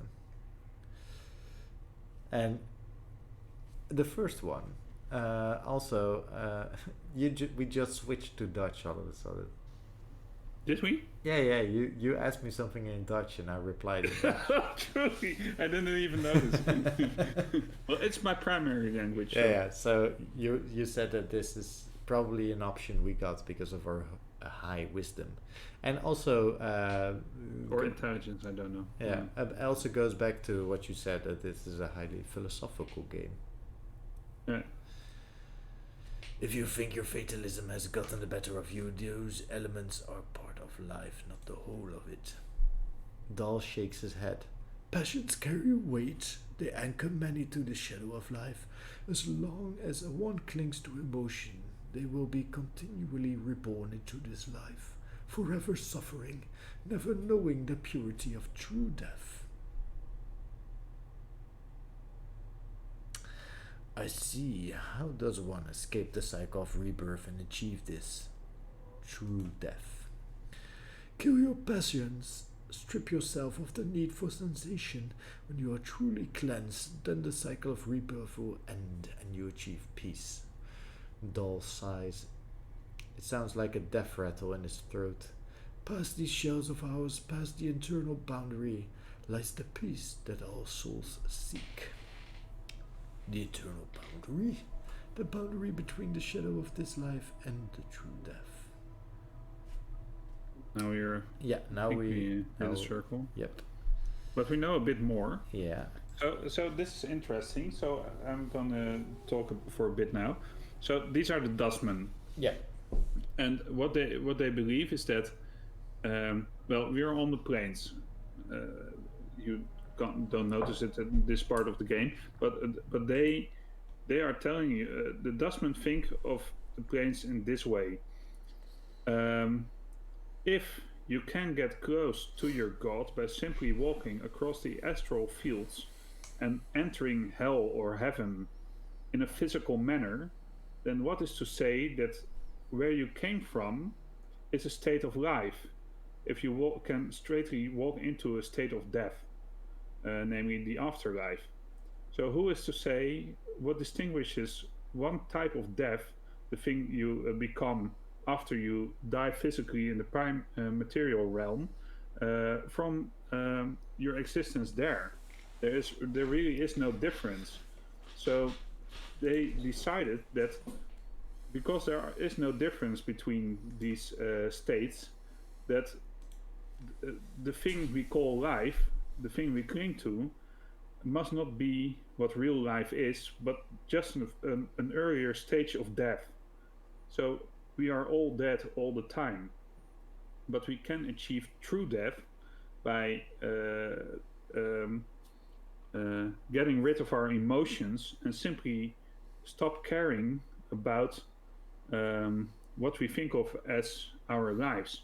And only then can we become part of the true death, and maybe, hopefully, there is some hope in there, return to real life, which is not something we can find in the planes. So that's their philosophy, which makes it pretty cool, because they're when you play a second edition Dustman, not in this game, but when you do it in a campaign, following the straight rules of the books, you get this feature that says that the undead will negate you, because they recognize that you're on a path to the real type of death. And so that confirms their belief that there is a true death, and that they already took some steps towards that true death.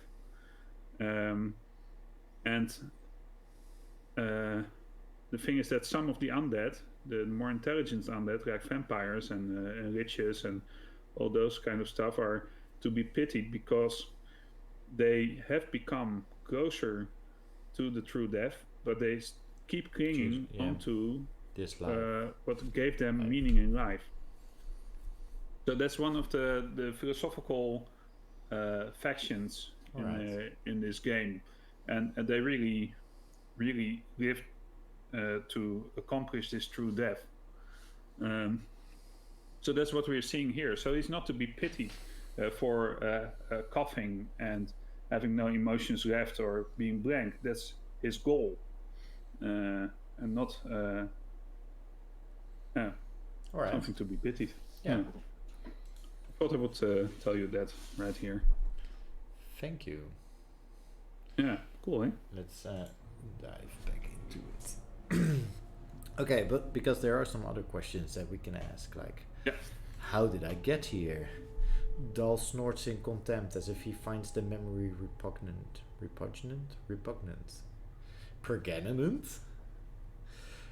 Your moldy chariot ferried you to the mortuary, restless one. You would think you were royalty, based on the number of loyal subjects that lay stinking and festering upon the cart that carried you. I arrived here in a cart. Updated my journal. Yes, your body was somewhere in the middle of the heap, sharing its fluids with the rest of the mountain of corpses. Dahl breaks into another violent fit of coughing, finally catching his breath minutes later. Your seneschal Farrod was, as always, pleased to accept a few moldy coppers to dump the lot of you at the mortuary grate. Who is this Farrod? He is a collector of the dead. Dahl draws a ragged breath, then continues. We have such people in our city that scavenge the bodies of those that have walked the path of true death and bring them to us so they can maybe interred properly. Where can I find this fraud? If events persist as they have, Restless One, you have a much greater chance of Fraud finding you and bringing you to us once again, before you find whatever ooze puddle he wallows in this time. Nevertheless, I must find him. A slight warning creeps into Dahl's tone. Do not seek out Farad, Restless One.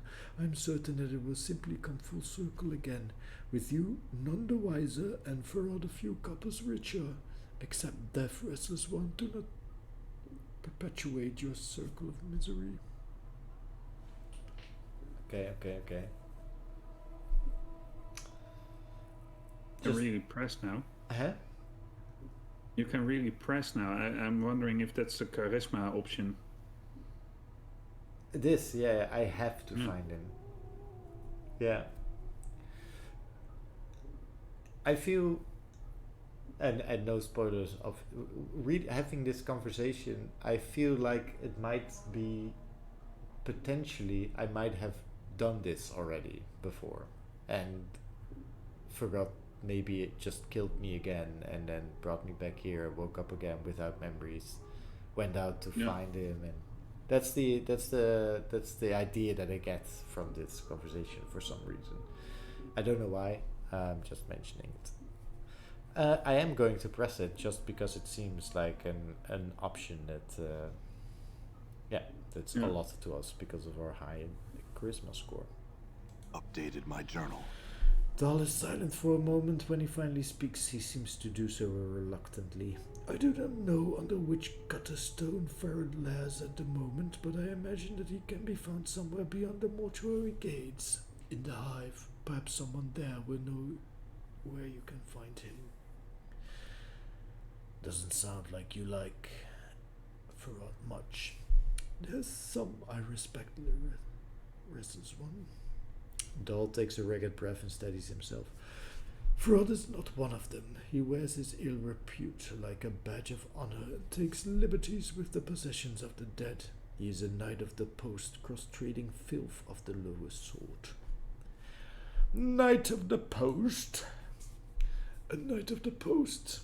Dahl coughs. A thief? All Farad brings to our walls comes stripped of a little less of their dignity than they possessed in life. Farad takes whatever he may pry from their stiffening fingers. Did this Farad take anything from me? Dahl pauses, considering. Most likely. Are you missing anything? Especially anything of value? His voice dips as he frowns. Not that Farad would take exception to anything that wasn't physically grafted to your body, and sometimes even that's not enough to give his greedy mind pause.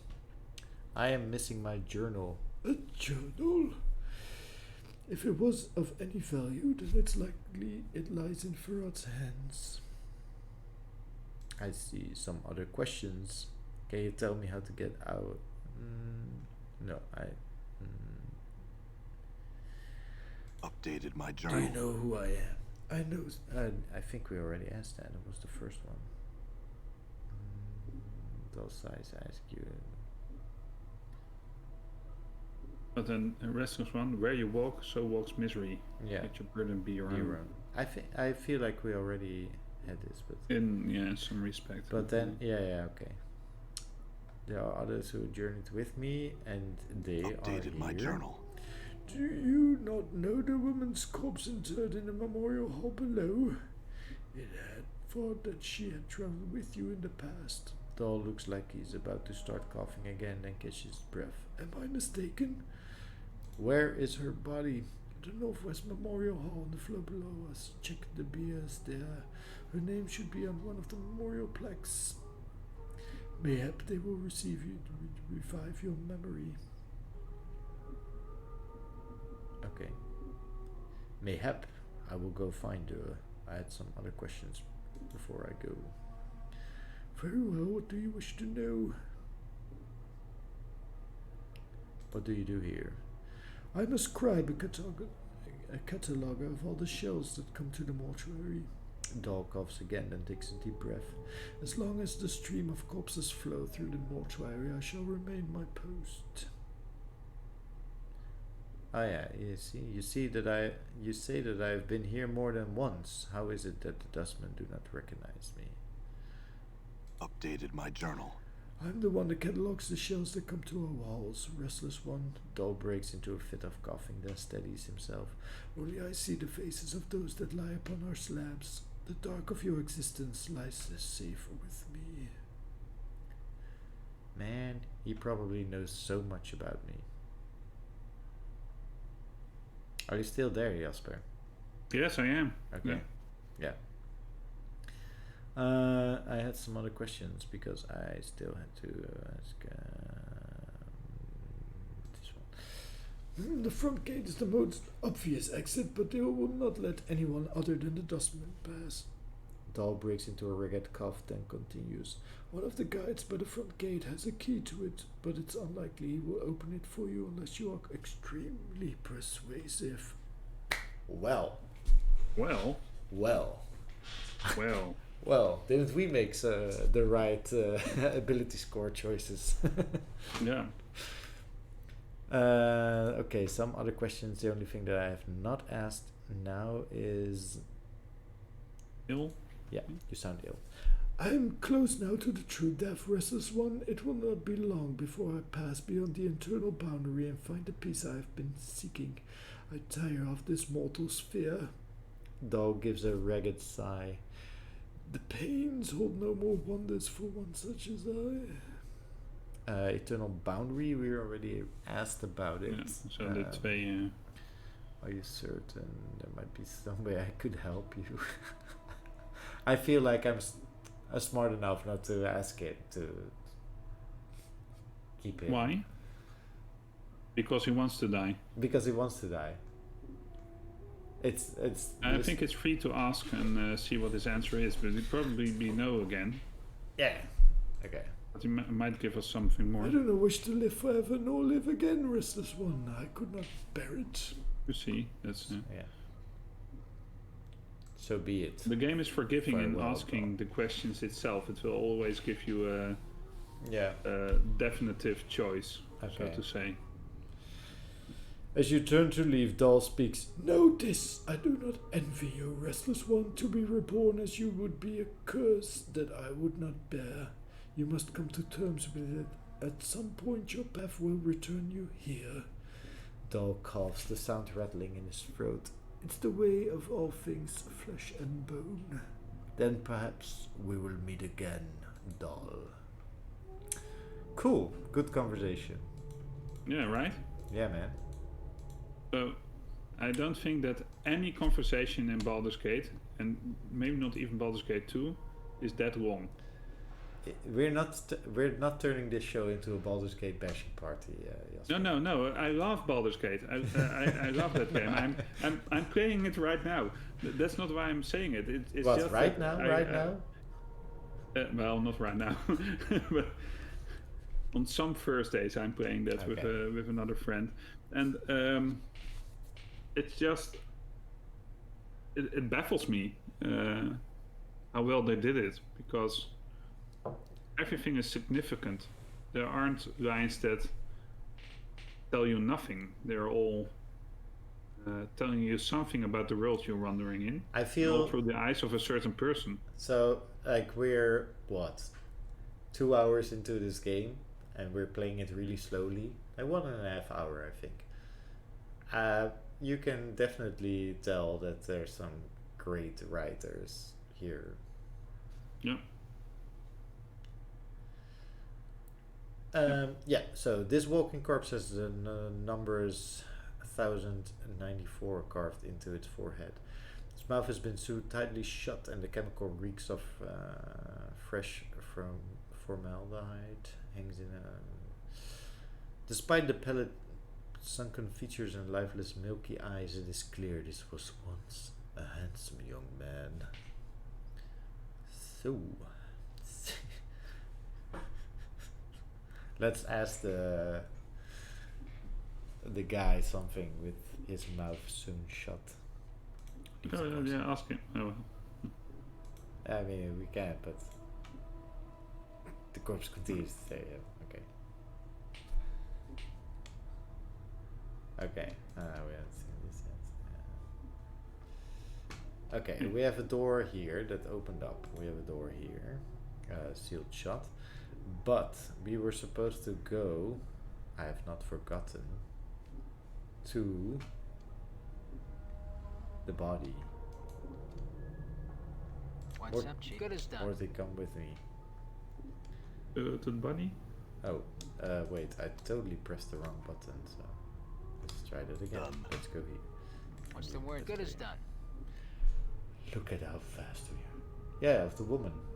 There was a Done. woman. But it's on the lower floor in the... Oh, you want Oh, to go lower through the floor. stairs. Yeah. Yeah. Okay. Northwest corner. Yeah. So we can't go there yet. It's what you're But maybe telling. gather your party. Select them both. I think it's shift up? click on the... Yep. Yeah.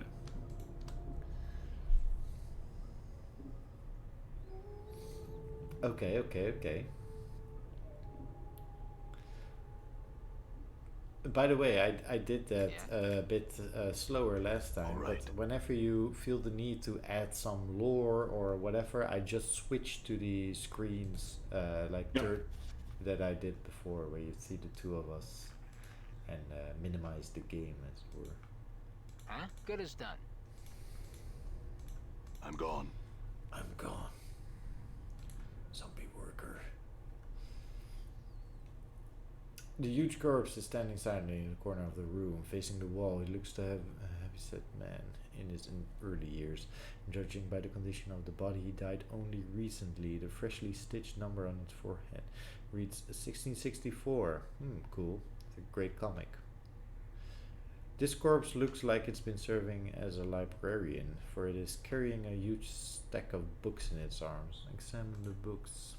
The books appear to be old mortuary ledgers, none of them of any particular interest. As you search through the text, however, you notice a loose page folded between two of the books. You're suddenly struck with the feeling that someone tucked it there to hide it. Take the page. Take the page!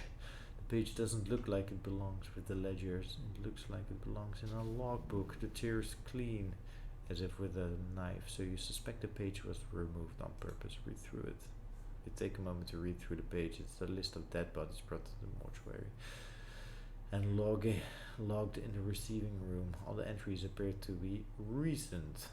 I will take the page with you and leave. Can we look at it? No. Yeah, okay. Oh yeah, okay. Sorry, I thought we found another page earlier, and that this was that page. This rare page looked like a book. Yep. Fifth night drunk, just one cause of death. Mauling in a position. Cause of death indeterminate. Age of shell prevents identification. Brought by Thurrott. Okay. The cause of death. Trauma. First irons. 13 comments. Hard shell. Fist irons. Yeah, we found those fist irons. Goes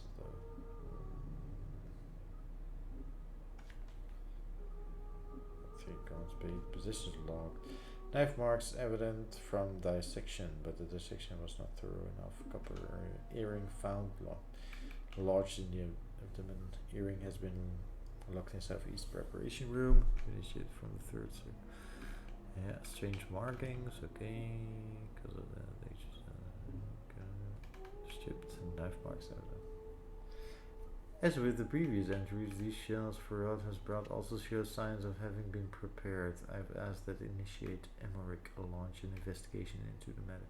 Furthermore, entry 16542 is one of Farad's gang. I've seen the individual before. I would ask Emmerich to pay heed to how the man died. Tiefling, male, cause of death, / marks, discoloration, persistent carry Farad, cool's claws. Okay. So you see the origin of the Tiefling race. Yeah. Which is the Planescape race. Yeah. It's quite common nowadays. Nowadays, it's quite common. I think I first heard, not first heard, but they became a thing for me, I think, during 4th edition that I didn't really play. And now it's like a standard race in the book. It might have been in the second player's handbook or even in the first, I don't know. Yeah. Tiefling already, as a race, playable race. Yeah. And the second player's handbook from the 4th edition. Oh yeah, the second. Yeah. I thought you mentioned the second edition because I'm pretty sure it's not in there. No. Yeah. Okay.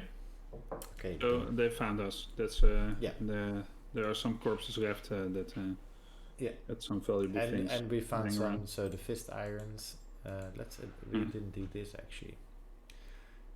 Crushing damage. The crude iron bar is designed to slip over the fist.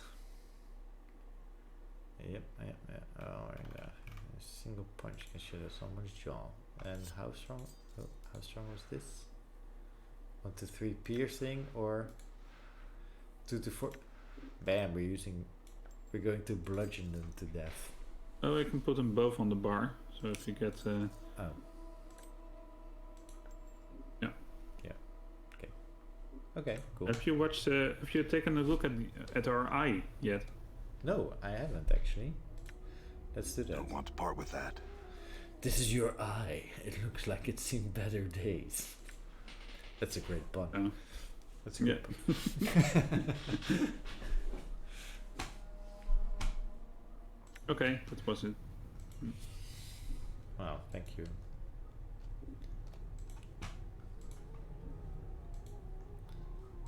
Rooms. Okay.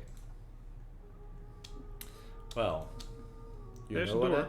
you know what I said. What? Okay. What? There's a door where? There was a door. Oh, here. Here. Oh yeah. All right.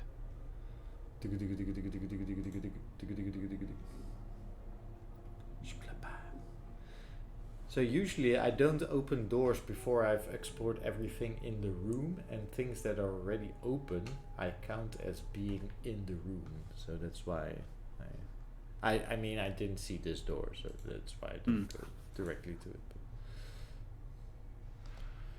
But ooh, lots of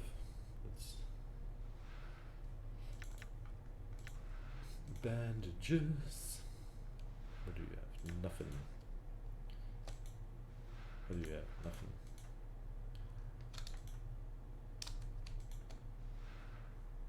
Nothing.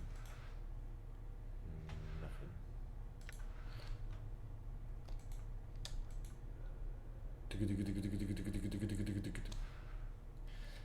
You know, we have to. That's also something. So we're taking it slow now, but we don't have a system yet. We need to have a system. So I'm just trying now. First, just trying and get all the teal stuff, teal colored stuff out of the way.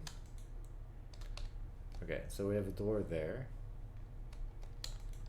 And we do the zombies, and then we do the non-playing characters or something. Yes. I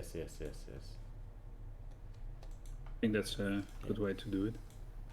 Okay, but let's start the zombies in order of the room that you would encounter, because who knows, it might be important in uncovering some story elements.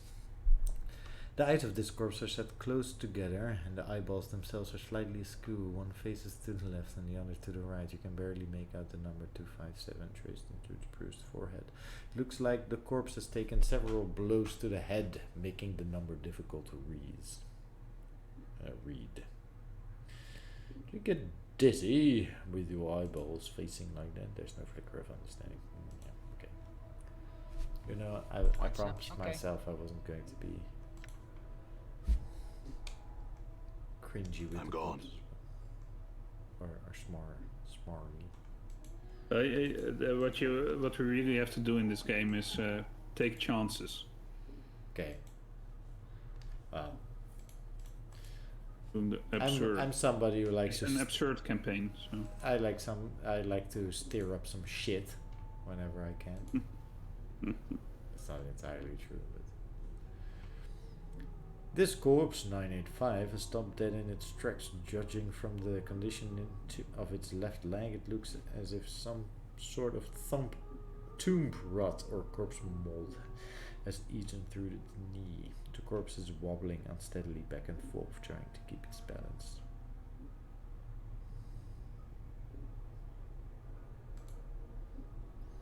Reach out for the corpse's left arm to help steady it. As you grab its arm, however, the corpse suddenly sways to the right and you end up tugging the corpse rather than steadying it. Uh-oh.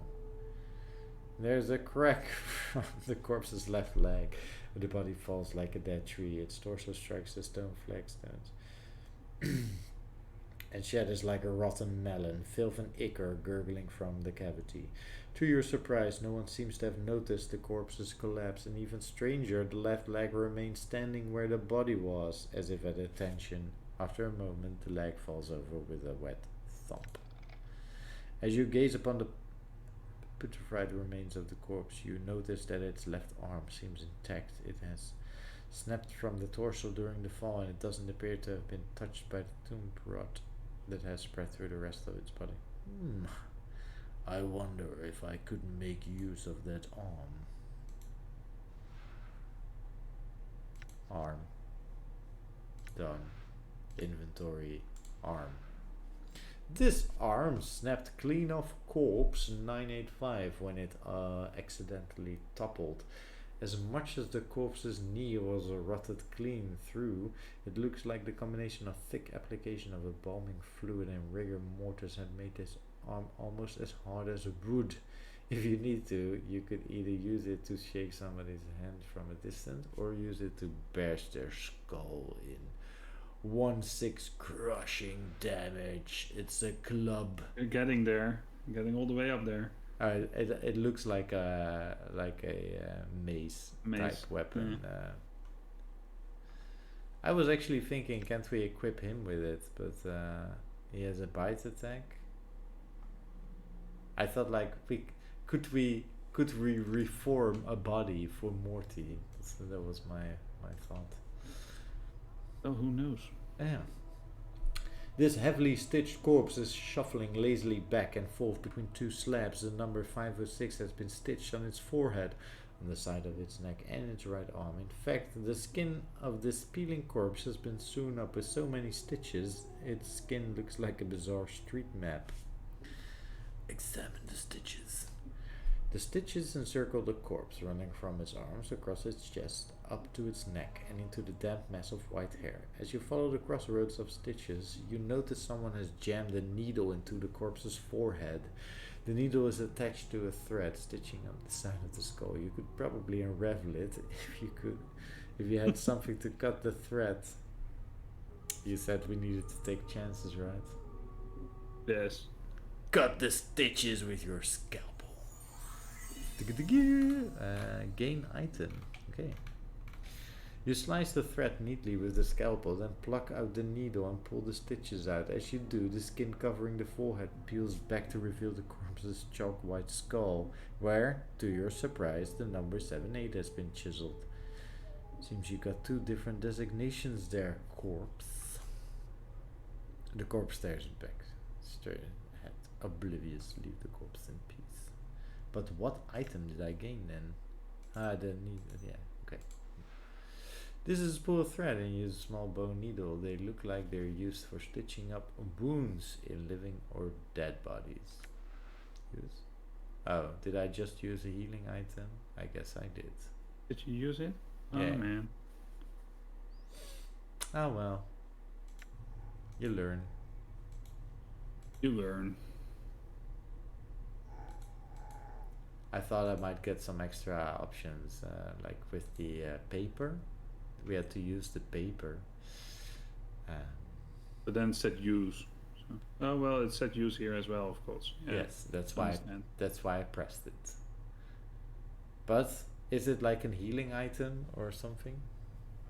Well, it's a healing item, but if my memory serves right, we could have used it for something else, but I think it's not that important. You can find another one. Or you see a slight young woman with pale features. The sunken flesh around her cheeks and neck make her appear as if she's starving. She seems intent on dissecting the corpse in front of her, prodding the chest with a finger.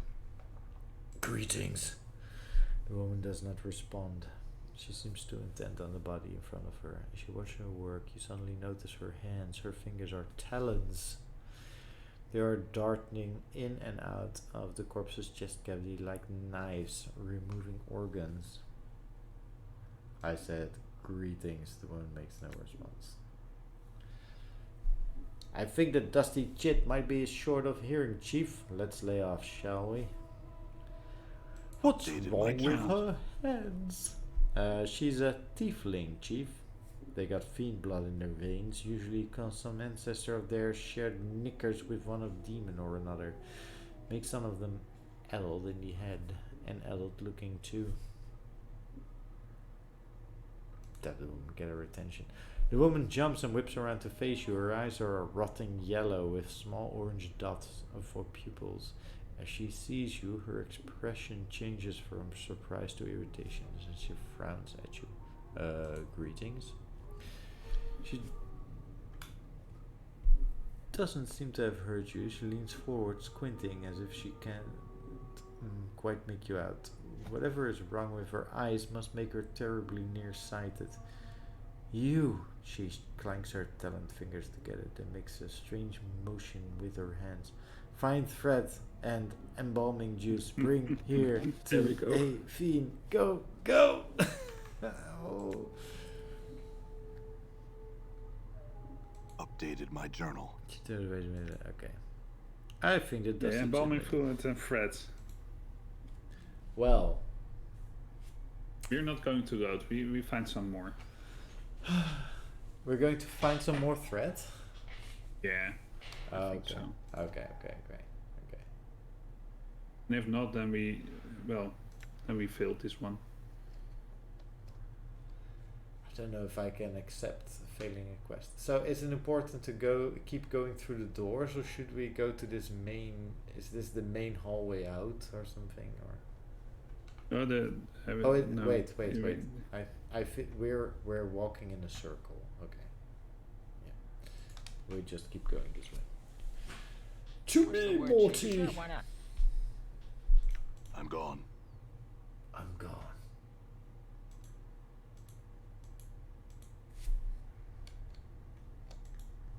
Okay, there's a door. Yep, door. Corpse. Hello, corpse. Shambling corpse gazes at you with vacant eyes. The number 821 is carved into its forehead. His lips have been stitched closed. A faint smell from him.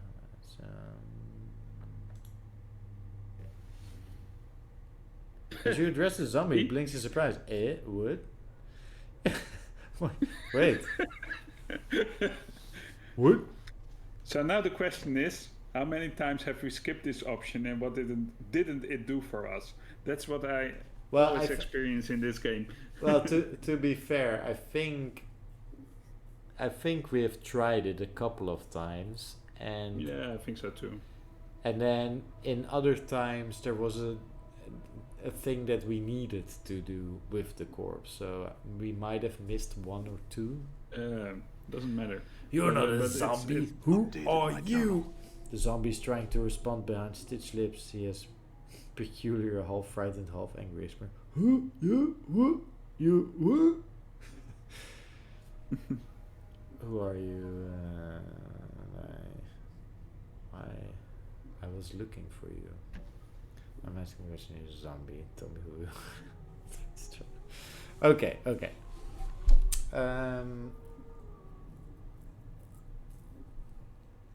We don't have an option to just take open his stitched lips, but I feel like he can't answer much, but we'll just try it. Who are you? The zombie doesn't seem to have heard you. He looks you up and down for a few moments and frowns. What you do here? His eyes narrow suspiciously. Spying dusties? I'm not a spy.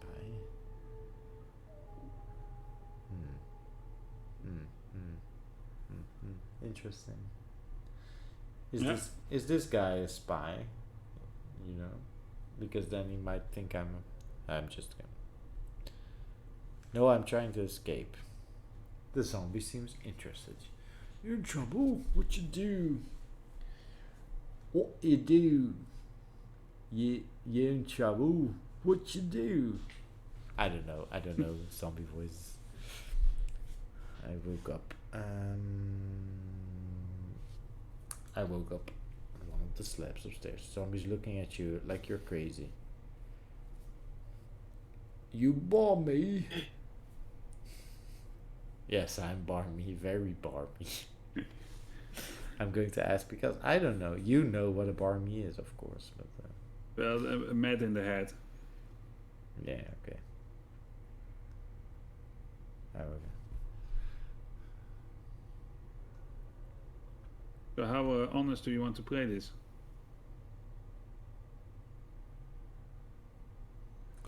Look, I don't think that this guy is some secret wizard that can give us all the answers to everything we want to know.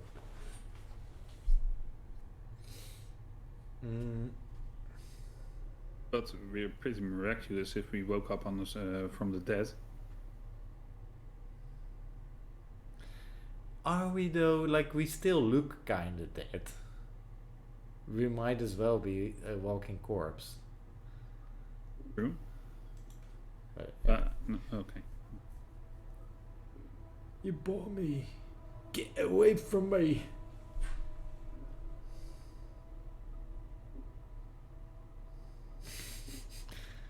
Ooh.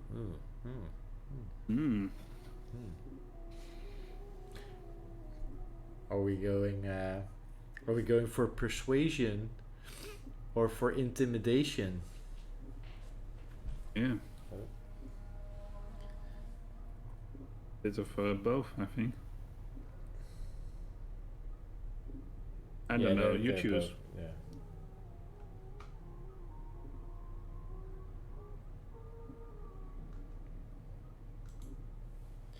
She's frightened for a moment, then studies your build, and a sneer across her face. You try put me into that book, my friends in here. You got nobody. You touch me, my friends kill you. There's probably some like accent that some American or English accent that he's doing that I like the way you did it. So yeah. Oh, are we getting into a fight? I don't know.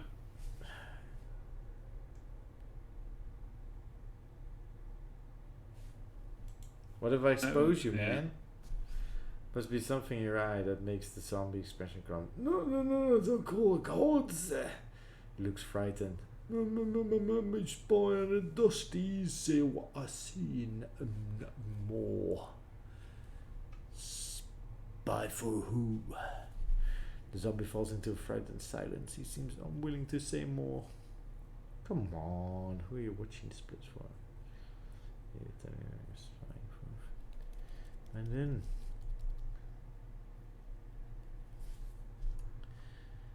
come on, what are you spying for? To your surprise, the zombie turns away from you. He's starting to glance around fearfully.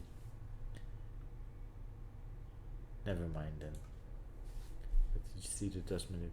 Nothing. They do nothing. Can fight nothing. Dead, just dead people. Dusties do nothing. Eyes narrow in conviction. Still I watch. I see. There was something else I wanted to ask you.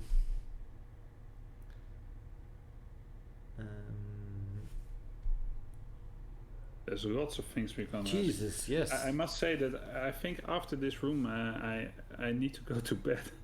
It's yeah. How do you feel about it? Well, I mean, I could still play for another hour, but that's just me. I'm not gonna if you need to stop. So, do you know someone named Farad? Farad? The zombie frowns briefly in thought. He live in the hive somewhere. Shakes his head. Not nowhere. He frowns again. Dusty's very mad. They not like Farad. The hive? Slums outside this place. Why don't the dustmen Updated like my Farad? journal. He's a collector, brings deadies to the mortuary, sells them to dustmen, brings lot of deadies. Dusties don't know where he gets deadies. Think he's putting books in that book. What? The zombie tries to speak, pauses, tries again, then shrugs. Apparently, he can't explain it any better. What you want now? I'm missing a journal. To know some bacteria. What? Yeah, okay. That's just the standard answer for you're not getting anything more. Can you tell me anything about the scribe? Old yellow.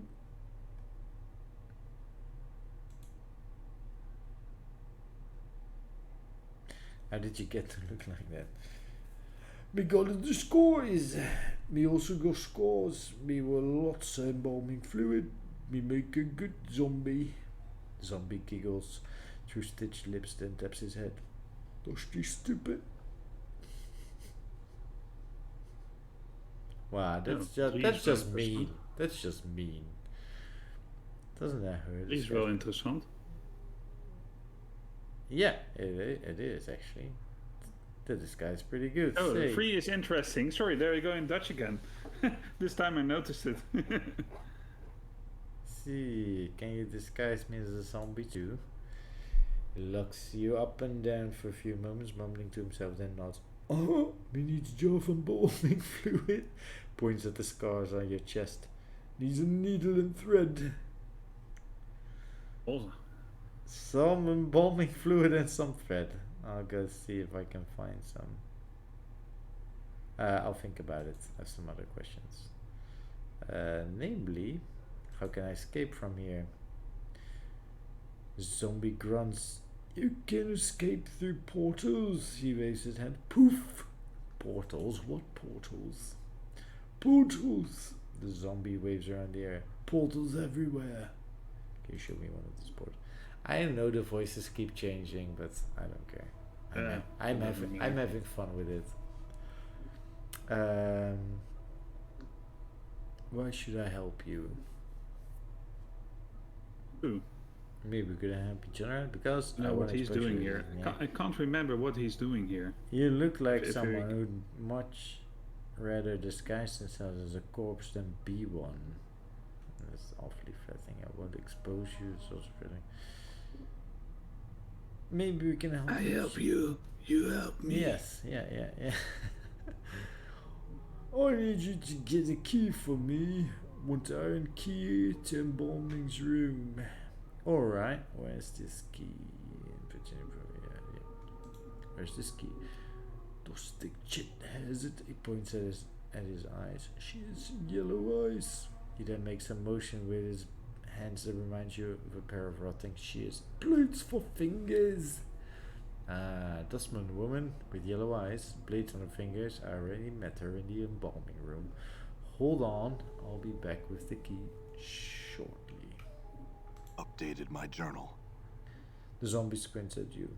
If you're caught, then don't say nothing about me or me cut you in your sleep. I'll get your damn key, but you'd best watch your threats. You hear me? Okay. Interesting. There's a door. Yeah. There's a door. Okay, we have one door here.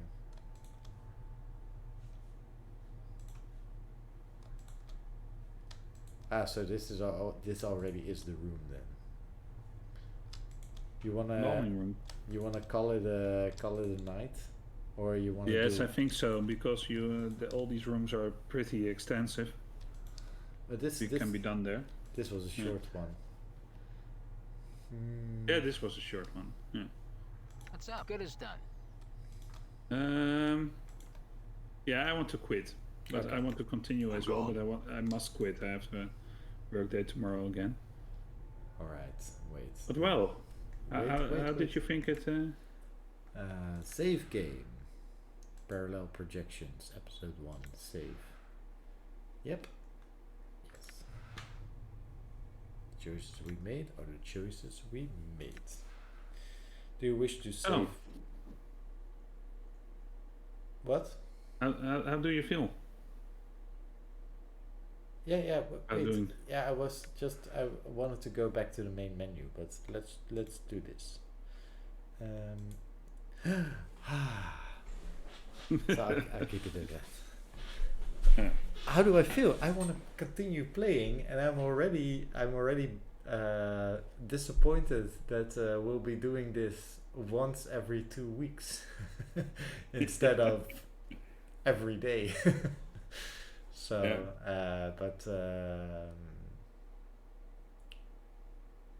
yeah. Do you like the contributions I can give you? Or? Yes, as well. Yeah. And I think that'll only become more and more because I'll keep forgetting things. So first of all, I like you being over my shoulder and pointing out some things that I might have missed, because I'm not reading. When I get the options, for example, the dialogue options, I don't read all of them. I sort of skim through them and go like, okay, this is sort of the next question, this is sort of the yes or the no answer. So then it was really helpful that you pointed out something to me. Or that I was asking myself if I should do that more.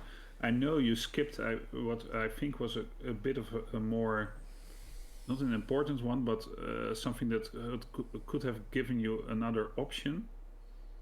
And I don't know if I should have told you at that moment. So you can, for me personally, I think but what I do not know about this game is what changes if you do not do those things. Yeah, it's pretty interesting too. Yeah, but so I am playing the game, but you are playing the game with me. So if there's something that you want to do or something that you want me to do, then I would just I don't think it was a major thing. I think it just have given a journal entry about what dustmen were or something. I just imagine we're super intelligent. Our character is super intelligent. We might not be. I mean, I am not genius level intelligence like my character is. So well. Yeah, so that's why I make use of your intelligence as well, and that's why you can just point out things to me. Okay. That was funny, but yeah. Okay, we'll be doing that next time. Yeah. So Planescape Torment. Planescape Torment. Yes. Love it. Already a couple of. I like how it, like the doll guy who is really, he knows you, but he seems to be fearing you a bit. He knows that you traveled with company and you don't have any company right now except for Morte. Mm-hmm. We know you've been brought in by Ferret more than one time. Mm-hmm. Between corpses, and he gets paid for it. This is also a good one when we get back into it in 2 weeks. You can do a sort of recap. Yeah, should I do the recap? Okay, that's okay. Yeah. Okay. All right. Well, I had a lot of fun. Me too, was man. really do you like forward it? to this. So yes. What do you like that? So you asked me my experience, but what is your experience? Do you want to? Well, I've always been a person who likes to see other people experience the thing that he experienced in a certain way. You know, it's why I like reaction videos to music, because we talked about that before, that I like how other people react to the things I love, especially when they react the right way, and that's what I'm having here. It's not only that I haven't, well, I think I played through part of the Mortuary a couple of years ago when I bought the enhanced edition myself. I have it in a package, but I already forgot some things again. Some details, and I think I went through it a bit more quickly last time. So there are all these things that trigger my memories of way back, and then some things that are coming back from earlier. And because you asked me, I pulled out all my. Well, you didn't see them, but I have all these books lying around here, and these are just 3 of them, Faces of Sigil, where we are now in the game. Are those campaign setting rulebooks? Are they? Yeah, they are expansions to the campaign setting rulebooks. But it's pretty funny to read through them again, and I read up on the Dustman because I know it started there, All right. and I knew the gist of it, but I didn't know the details anymore. So I read up on that, and yeah, I think I love doing that, and I love how you experience the game. Right. And that's enough for me. Cool. Yeah. So yeah, I really like it. Do we still have viewers? Did they like it? Do they want to respond? There are still 6 people in chat. There are one person who wasn't here at the start. I don't know. Think I'm the only one. No, don't go ups. All right. Well, Okay. you are very much appreciated, sir. Your contributions to chat. So one of our truest believers. All right. Shall I just? It's a good game. ASMR. Shall I just? ASMR again. Hmm? ASMR. Yes. I don't know. Yes. Okay. Laughing out loud. That one I know. in my opinion. Yeah. It's chilling mode A vibe. chilling mode vibe. Okay. So, thank you. Does it say, what does ASMR stand for? I know I'm going to look really stupid now on the internet, but in all my Reddit or chat days I never saw that. You don't know ASMR? No, no. And then you tell me and I go like, oh, is that it? Yeah. Okay, yeah. I've heard of it. Yeah. So what does it stand for? Yeah, I want to know now before we finish this. Yeah. Do a YouTube search. You're right here.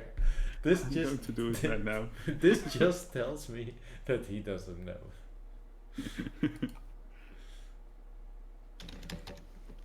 Oh, you're going to.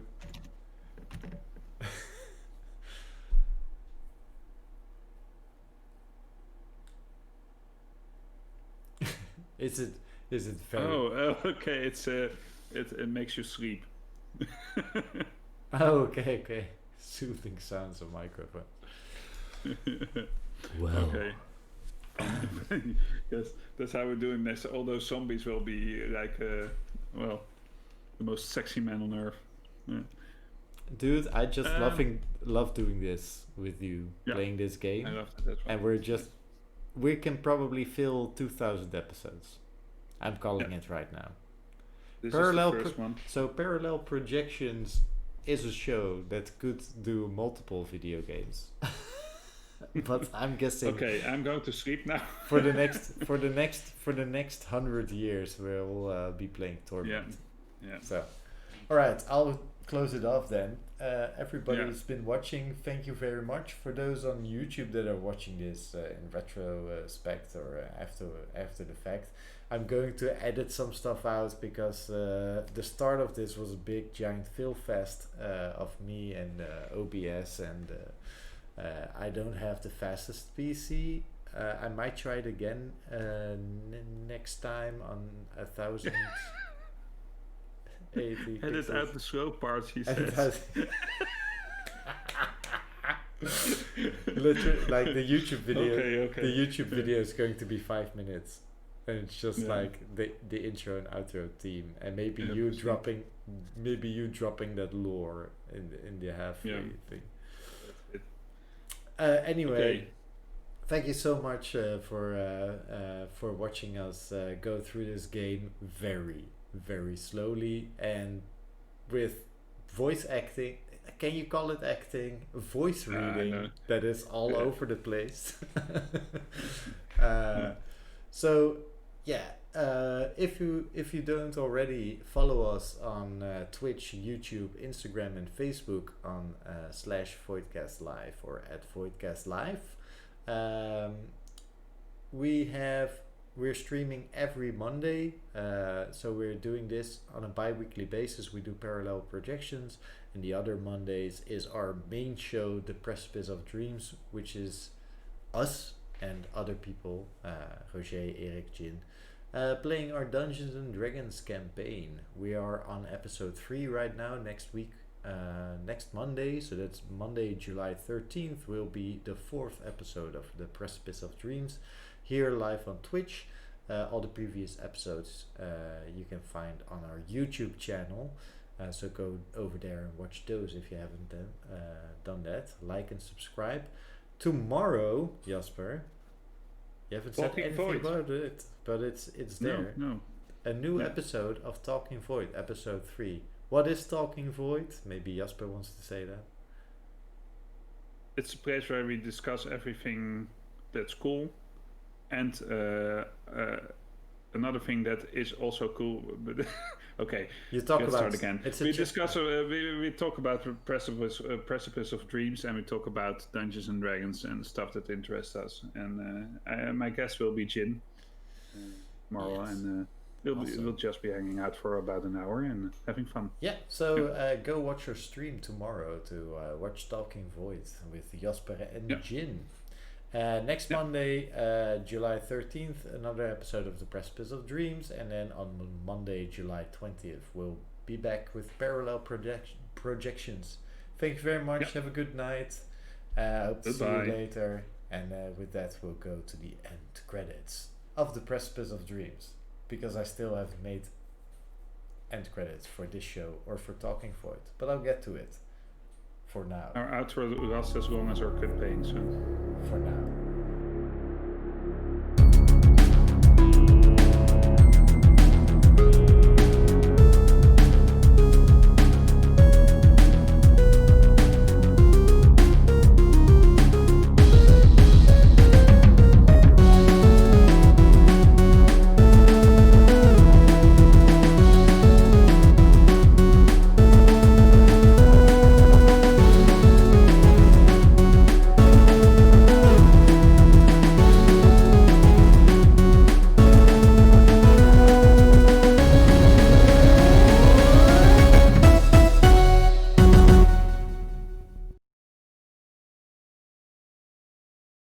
Michel already said, tell me what this game means to you. Well, it means a lot to me because I think it's the best role-playing game that I know. Now, some of you might say that it's one of the Mass Effect games or one of the Final Fantasy series, or even Baldur's Gate or one of its follow-ups. But it's all personal, of course. But this game is based in the Planescape campaign, which is a second edition campaign setting. You had a couple of them. The earliest was Greyhawk, which is really not really a second edition campaign, I think, although there were second edition campaign books, but it was the one that really started off D&D as we know it right now. But the few big ones in second edition were the Forgotten Realms, which is still, I think, the biggest one out there. You had Birthright, which was a bit more obscure, which had to do with this blood that flowed through your veins, which came from divinity. You had the Dark Sun campaign setting, which was set in a desert psionic setting where magic polluted the land. You had Dragonlance from the writers Wise and Hickman, who have their own book series full of fantasy that you can read anywhere. And then you had Planescape. Well, I remember getting the first book, Planescape book, which I got from, I don't know if she was my girlfriend right then, but Jennifer. And that's this book, and it's called Well of Worlds.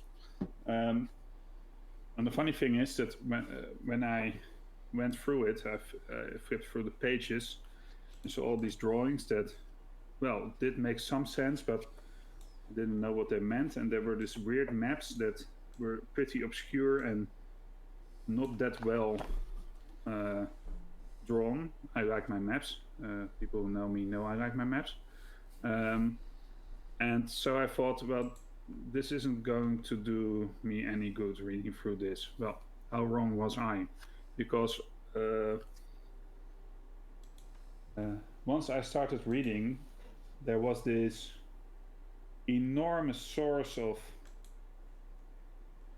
Dungeons and Dragons material like I had never experienced before and never seen before in any type of game. Well, this was mid-90s, so there weren't that much games that would even be on a level like this. Although you had all those text-based role-playing adventures. But this one was... there we are on Discord again.